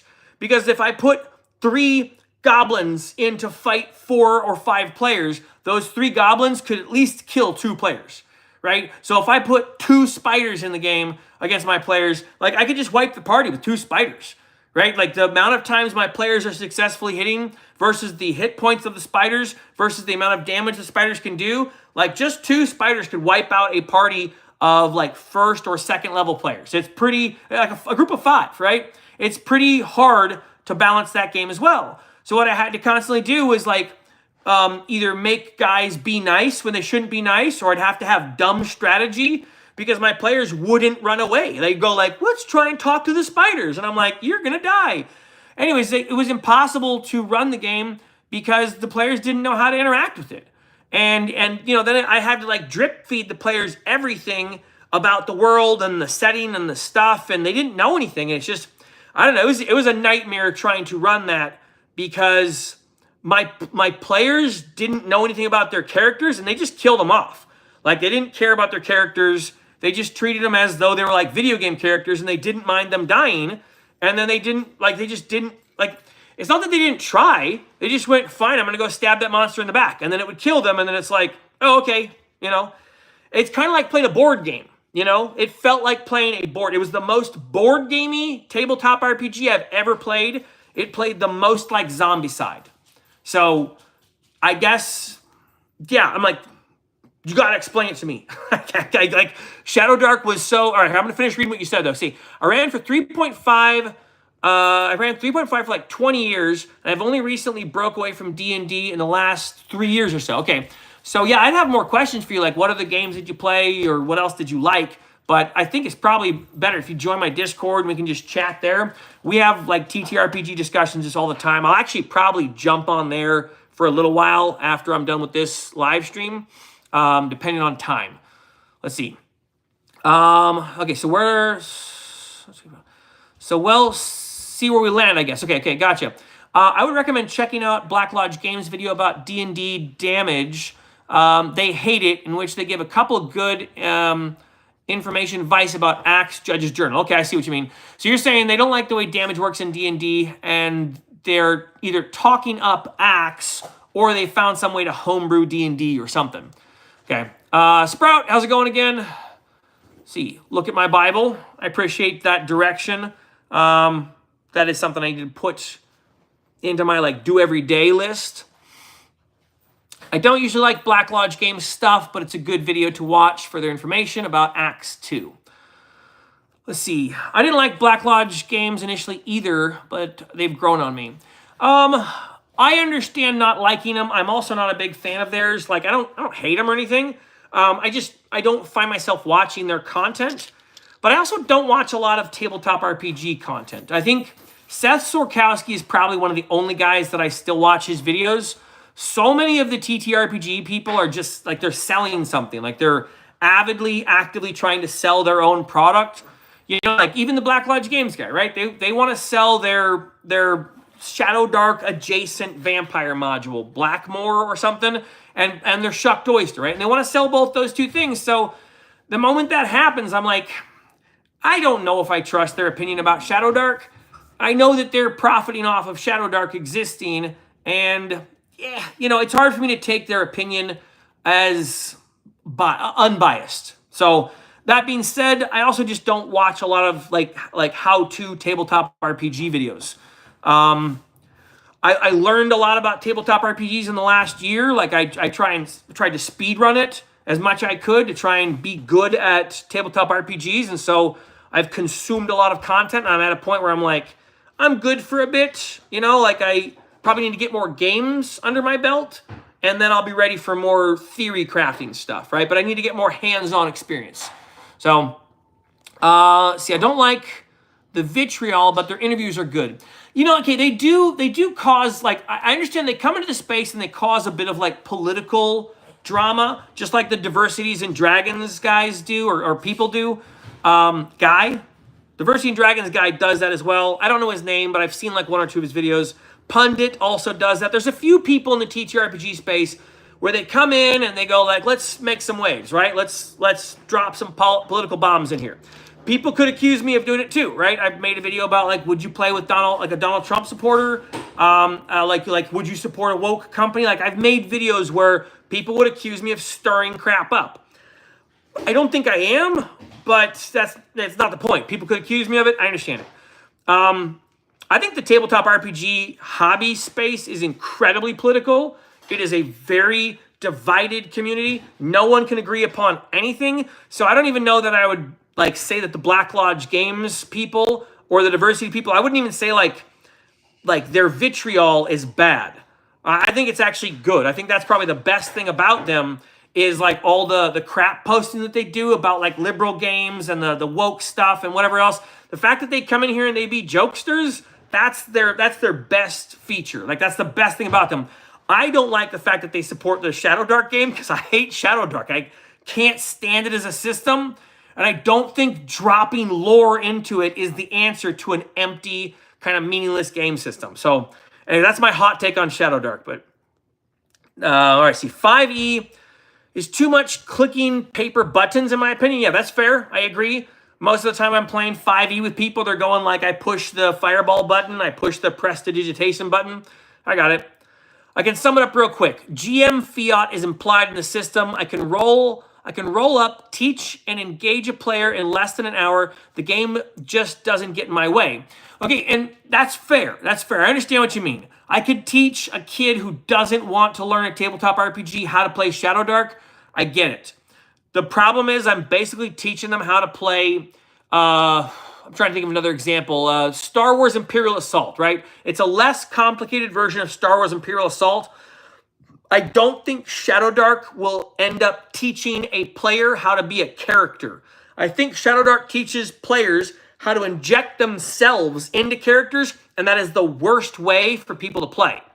Like, it's so bad when a player injects themselves into their character because then they're getting pissy and butthurt about everything that doesn't go their character's way, right? And then the moment other players engage with them hostilely, like if you're playing with any amount of like just slightly divisive people, you're going to have people who are having negative experiences all the time because it's not their character experiencing something, it's them being personally like hurt in some way.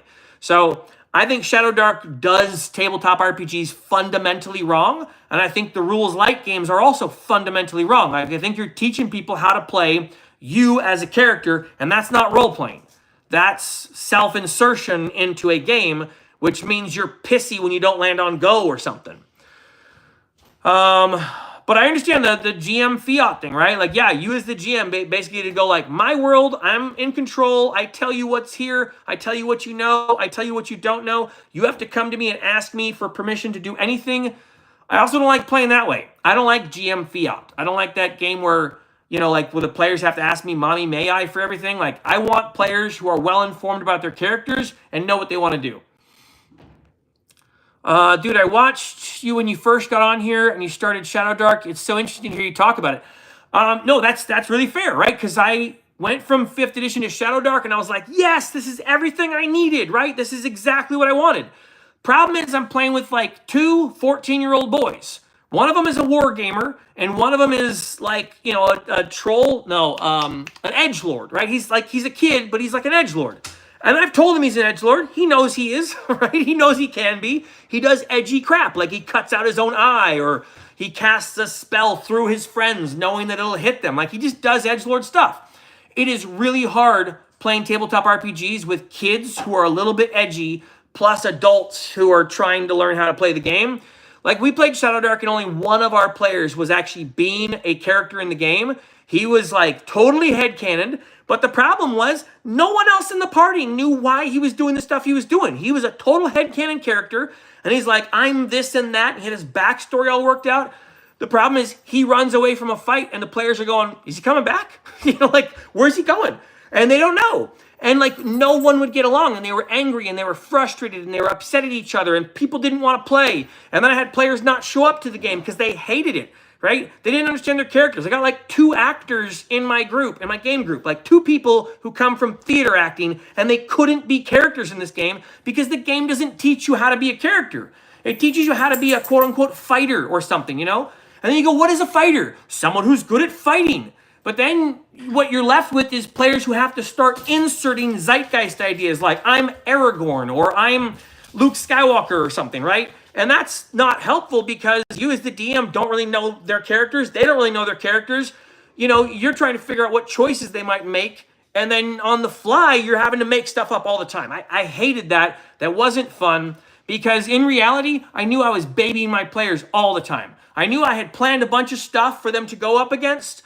And then I saw like just a few of their rolls go poorly. And I'm like, oh, dang. If they ever hit the attack button during a turn, they've wasted their turn. Like we learned that pretty quick. If they ever said, I attack this monster, I was just like, oh yeah, that's not gonna, because you're gonna roll and like 60% of the time you're missing. That's a bummer for players. They've wasted their turn. So what ends up happening is players go, we have a 10-foot pole. We're gonna run through the monsters. And it's like, there's no system of rules to adjudicate this. So I, as the game master, I'm going, yes, it works. Roll your joint combined attack and you have advantage because of arbitrary reasons, right? Like, and so we end up making up a bunch of cope things that happen. And yes, it's kind of fantastical, but it's also sort of stupid. And my players know it's stupid. And my players know that I'm just letting them have this stuff because. So Shadow Dark did not go well. We lasted, I think, 9 sessions, and it was driving me crazy how much zany the game just got into. Because, like, there's no setting. And it's really hard to play in a no setting, which means you as the DM have to be making up the setting as you're going or taking time to write a setting. It was a learning experience. I thought the Lorelight thing was better. And after playing it and Dragonbane, I will not play in a Lorelight game. Like, I will not run a Lorelight game for people ever again. It's just not worth trying to make players pretend to be a character they don't understand. It's too hard. So, especially new players. Dude, your experience has been way different than mine with Shadow Dark. That's very interesting. I'd really be interested in hearing your experience with Shadow Dark, and that probably the best way for you to do it is just like we can chat in the Discord sometime and, you know, shoot the crap about TTRPGs. I got lots of opinions, but like I have lots of opinions about it, and I will state my opinions, but I'm totally fine with us disagreeing about games. I have, like, most of the people in my Discord I disagree with about games. I'm talking like 90% are not in the camp that I am in. So, yeah, that's totally cool. You want to hear me rap? I don't even know if I can rap. Let me see. Hold on. Do I know any rap songs? Yes, I know some 50 Cent. I let my watch talk for me, my whip talk for me, my gat talk for me. Blam, what up, homie? My watch saying, hi, shorty, we could be friends. My whip saying, quit playing, B-word, get in. My earrings saying, we should hit the mall together. Shorty, it's only right that we ball together. See, I'm into bigger things. Y'all, N-words, y'all know my style. My crap bling bling, my hits bling blow. My pinky ring talks, it says 50, I'm sick. That's why these N-words is on my genitals. Some hate me, some love my hits. Flex, my man, he gonna bump my stuff. Anyways, yeah, I know some raps. Are you laughing at me? My wife is laughing at me. Old school in D&D got very boring, gamey compared to 5e, okay. You would probably have similar experience with old school as you did Shadow Dark. Okay, so I liked 3rd edition. Like, I loved 3rd edition D&D. I played 3rd edition back in, like, I don't know, '05 or something, '04. No, it was earlier than that. It was like '02. Anyways, I played 3rd edition D&D and I played 3.5. I played in, like, Temple of Elemental Evil for a couple years or something, and I played in Eberron, some kind of Sharn adventure, I can't remember. But I played both those game systems, and I loved those game systems, and I loved being a player in those game systems, but I was mostly always playing Nate as an elf, or Nate as a psionic person, or Nate as a wizard. I was playing Nate but something, right? I was a Warforged, I was Nate the Warforged. I didn't really have a lot of experience developing characters, and even though like other people I played with were better at TTRPGs and like were pretty good, they kind of always played themselves too. Like this one guy, Rich, I played with was always kind of just rich, and this other guy, Rich, he was always kind of rich too, but he was like a ranger now, and this guy, Steven, he was always stealing the stuff from us, and he was kind of just playing him, so we didn't, I wasn't playing with people who were really delving into, their character. They were just kind of were being them, but as an elf or something. And, if they were pissy in real life, they were probably a pissy character. So that was my experience playing that. I loved playing, though, because I liked building the characters. I liked the wargaming aspect. I liked making a fighter who went into, archery, and then I'd get twin shot, and then I'd get rapid shot, and then I'd get, the split twin shot or whatever. Then I'd get double action. And it was really fun building that character. 3.5 was also cool. Making psionics was radical. Making a mind blade was totally cool. I loved all that stuff. As a player, I liked it as a war game. It was like my war game where we narratively war gamed, right? But I wasn't ever really being a character. I was just kind of being Nate. And I don't know, I've experienced a lot of other people who are playing TTRPGs, and I've watched a lot of actual plays, and most of the stuff I'm seeing is yeah, that's exactly what my game group was. Where people going, my character does this, my character goes, okay, can I shoot that guy? I'm gonna, and they're just kind of playing it like it's a game, like a board game, but where you have a personality on your character. So the game system that I'm currently playing in the Divine Comedy, that's the first game system I ever played that just taught me how to be a character that wasn't me. I made this witch hunter, a firebrand. I made this character, and, I was I'm going to make this smart, learned dude, right? He's interested in the lore of the world.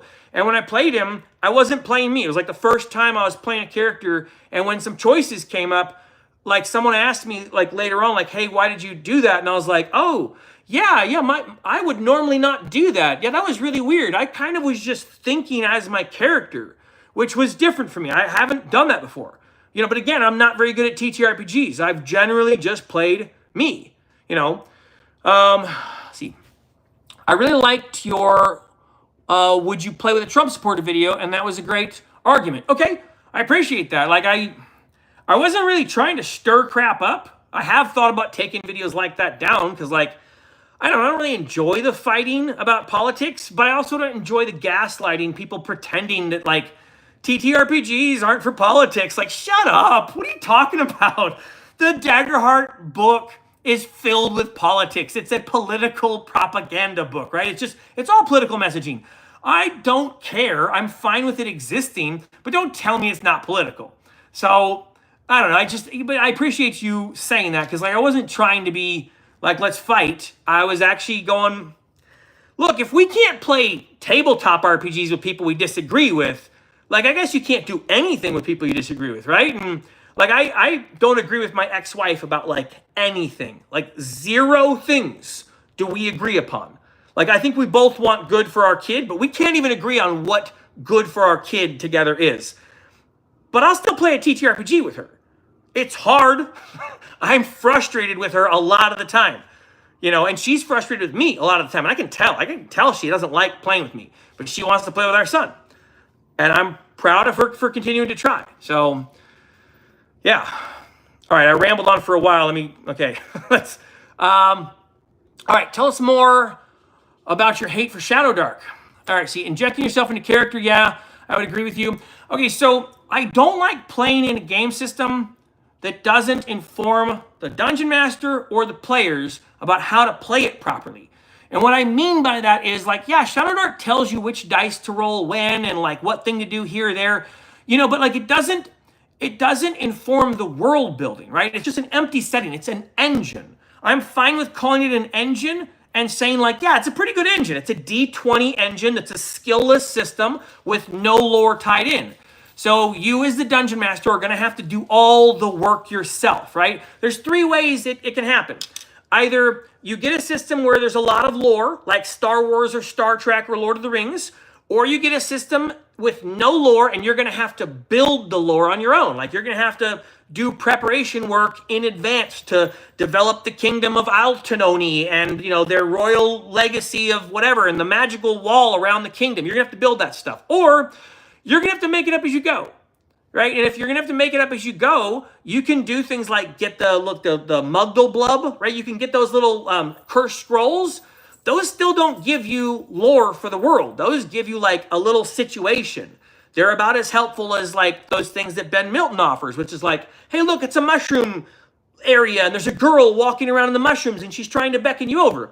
Those are interesting little puzzles for your players to try and figure out. They're great to waste time in the game, but they don't really add anything to an overarching story. They're a random encounter, which can be fun, but it doesn't help people to develop their character well. Like, you can have a bunch of those things one after another, and if you have a player who really wants to lean in and character build, they might come out with a character. But if you have a player who doesn't really know how to character build, they're just going to be a random version of them making choices in the world, and that is fine if you're all playing and you're all friends and you're all like on the same page with generally everything, right?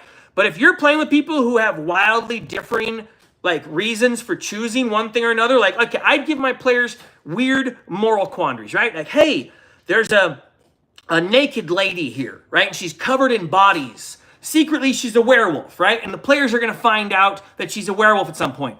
And then they're going to go, well, what do we do? Because like, she's just a lady. We can't just kill her. That's evil, right? And then I know they're going to argue about this. And so I go, boom. Deal with that, right? And so they're having to deal with this lady who's a werewolf, and half the party is like, we have to keep her in a cage and keep her safe. And the other half is like, cut her head off right now. And she's saying, cut my head off. But the half the party's going, we can't. That's horrible. That's mean. That's rude, right?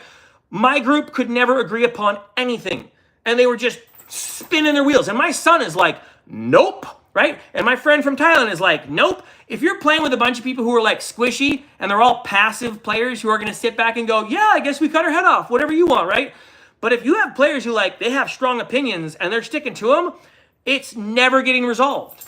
And if your players can't be informed by the world about a good choice that their character should make, like, it's just a fighter, right? It's just a wizard, but there's no game information that tells the player what your fighter would choose, right?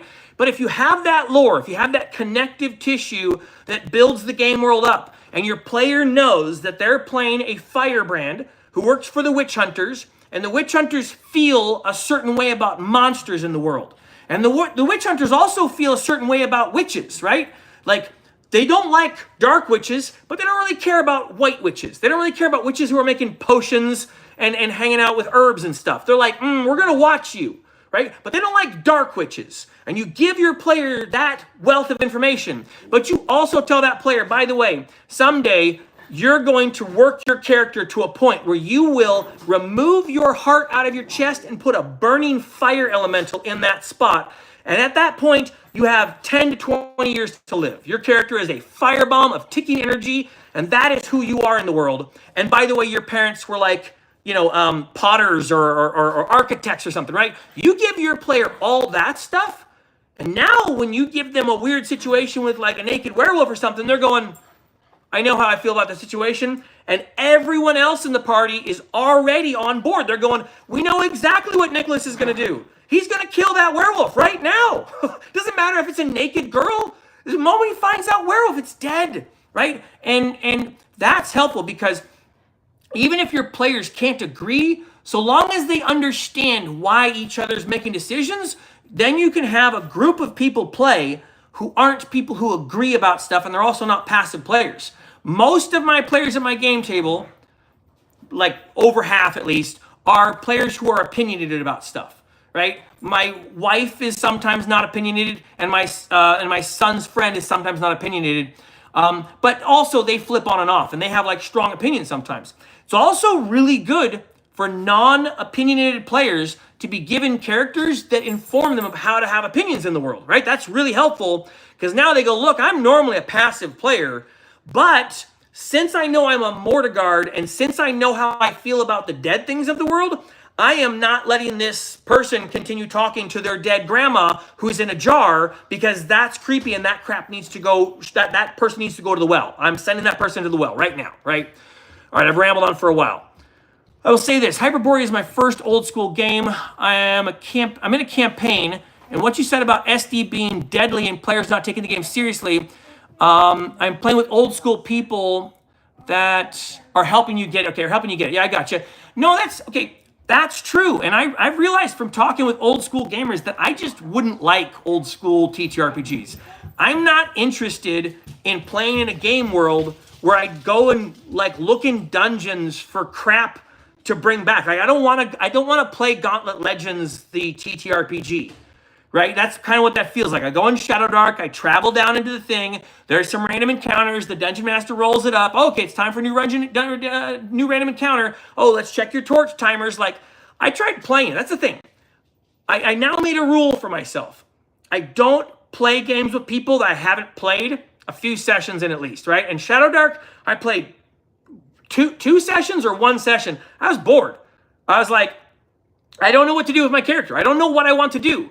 Right, and I tried to build a character with some interesting complexity as well. I made like a witch, I think it was a witch. And I got like a magic item from this list of like pre-magic items that the DM gave to me. And I still couldn't connect any spells to that magic item to make like a combo thing. It's such a disjointed system. There's nothing to build into. And then when I get to rank 2 or rank 4 or rank whatever, when I get to the odd ranks and I get a new thing, it's like I don't care. I don't care about the new thing. I'm going to roll a D12 or 2D6 or whatever, and most of the time I'm going to get like, I don't know, my constitution or my strength or intelligence is increasing, and it's like I don't know why I care. And the thing is I don't. So it feels like a board game, and so when people talk about the old way that people used to play the games, I'm like, I'm kind of glad that the games have advanced to the point of 3.5 edition and that kind of complexity. I like the granular, complex systems, but I like the systems that really inform the players of how to play their characters.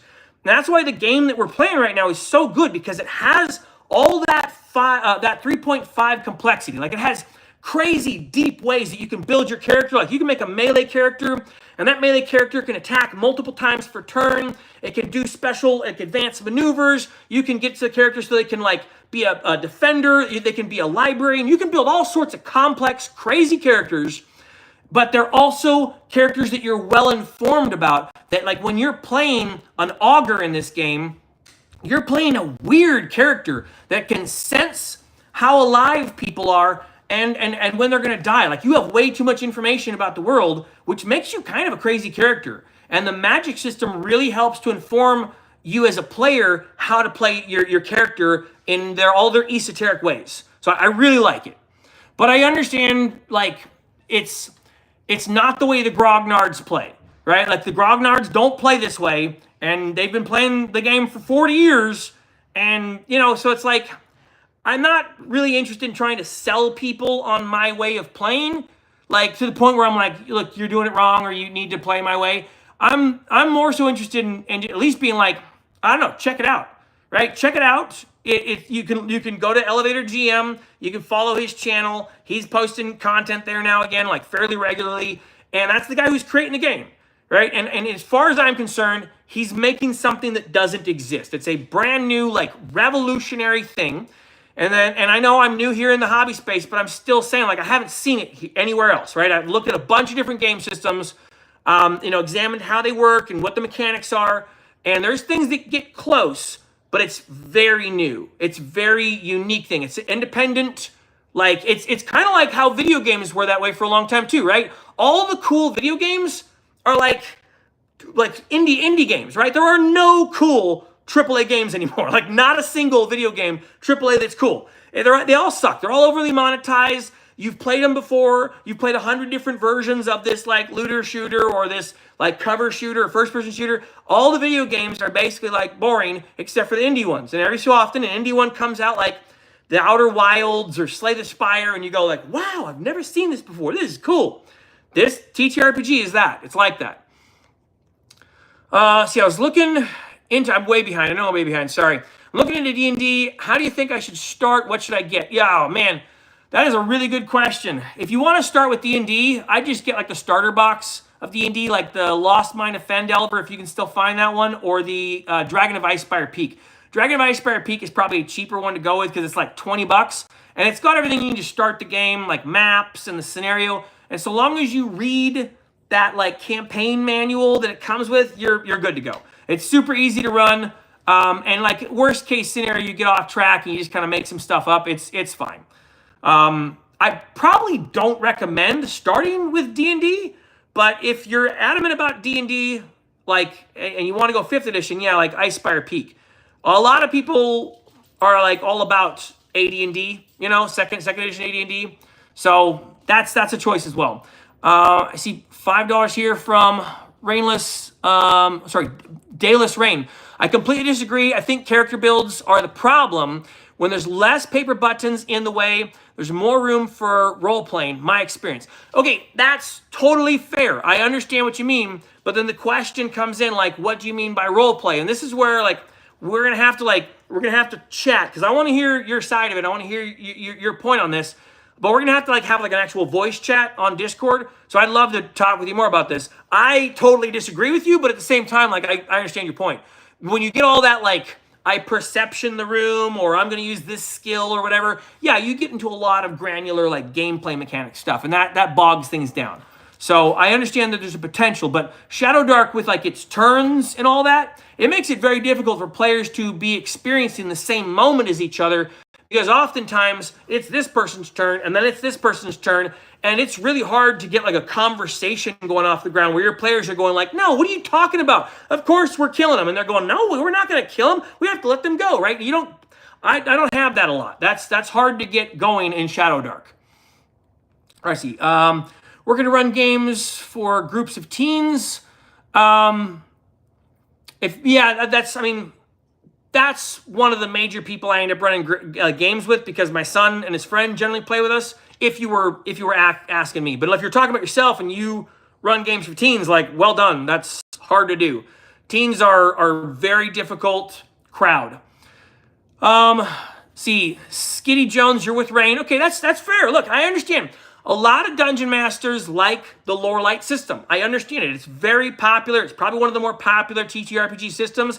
I get it. People are kind of sick of the heavy mechanic games, and I understand that. I'm not interested in heavy mechanic games either. The game that we're playing has mechanics. It is mechanical. It is complex.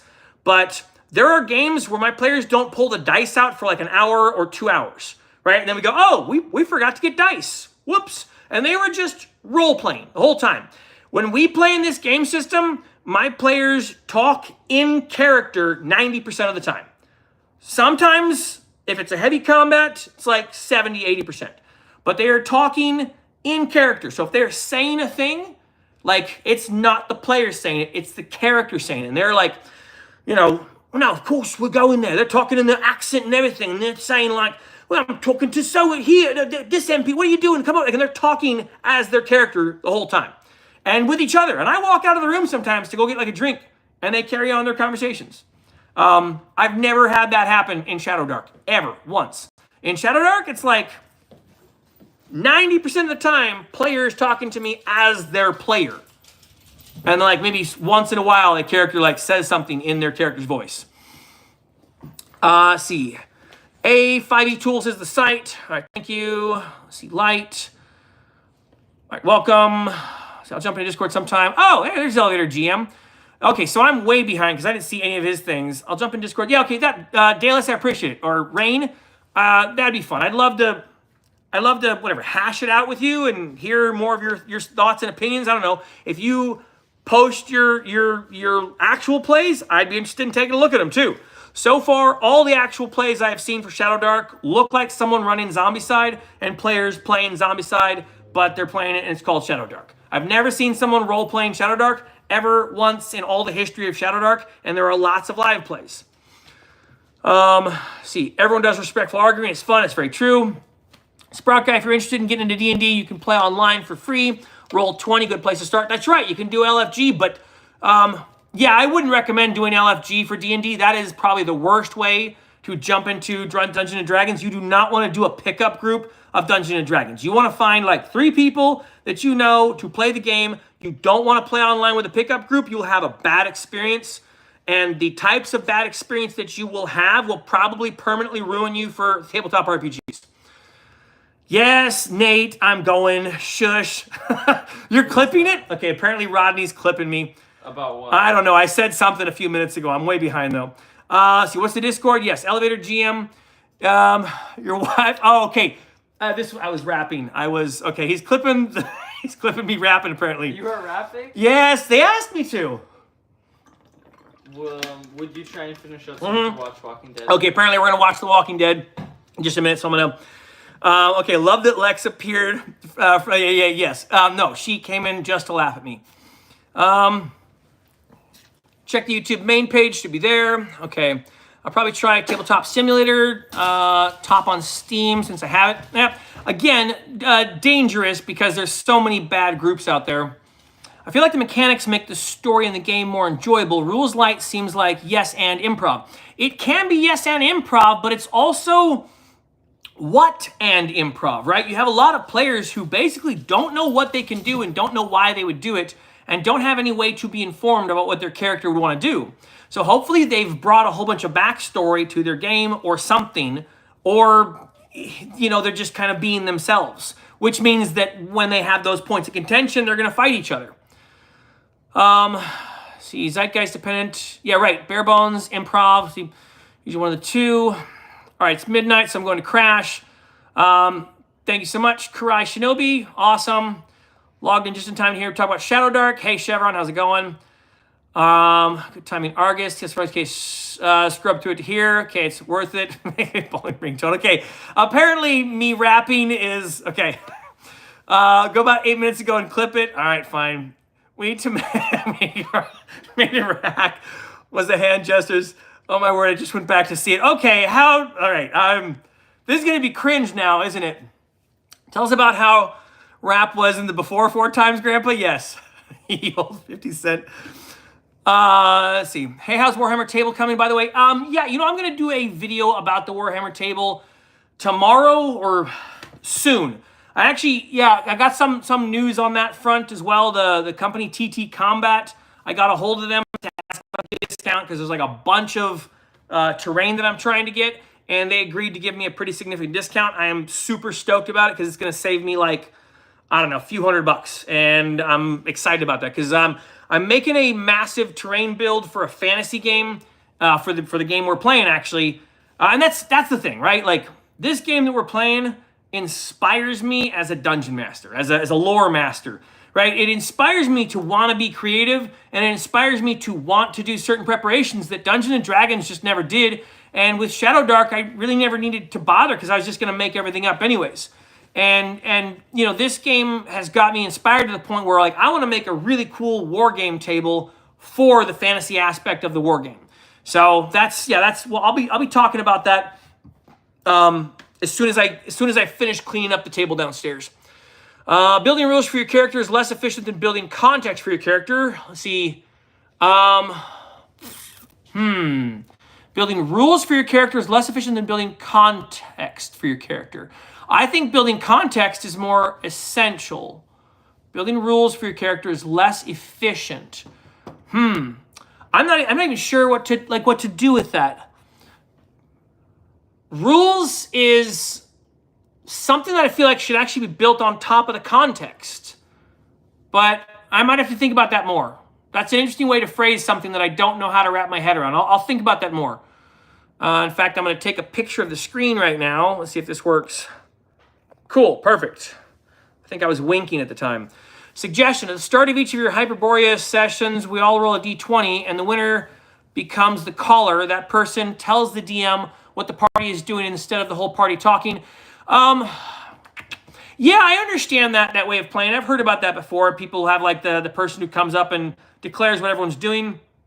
I'm not sure I like that any better. I don't think the effort of the caller kind of someone coming and being the quarterback or whatever, like they're going to be the game runner. I don't think that helps for the role play aspect. I think, again, that's very good for like a narrative war game. I don't think that's great for role playing.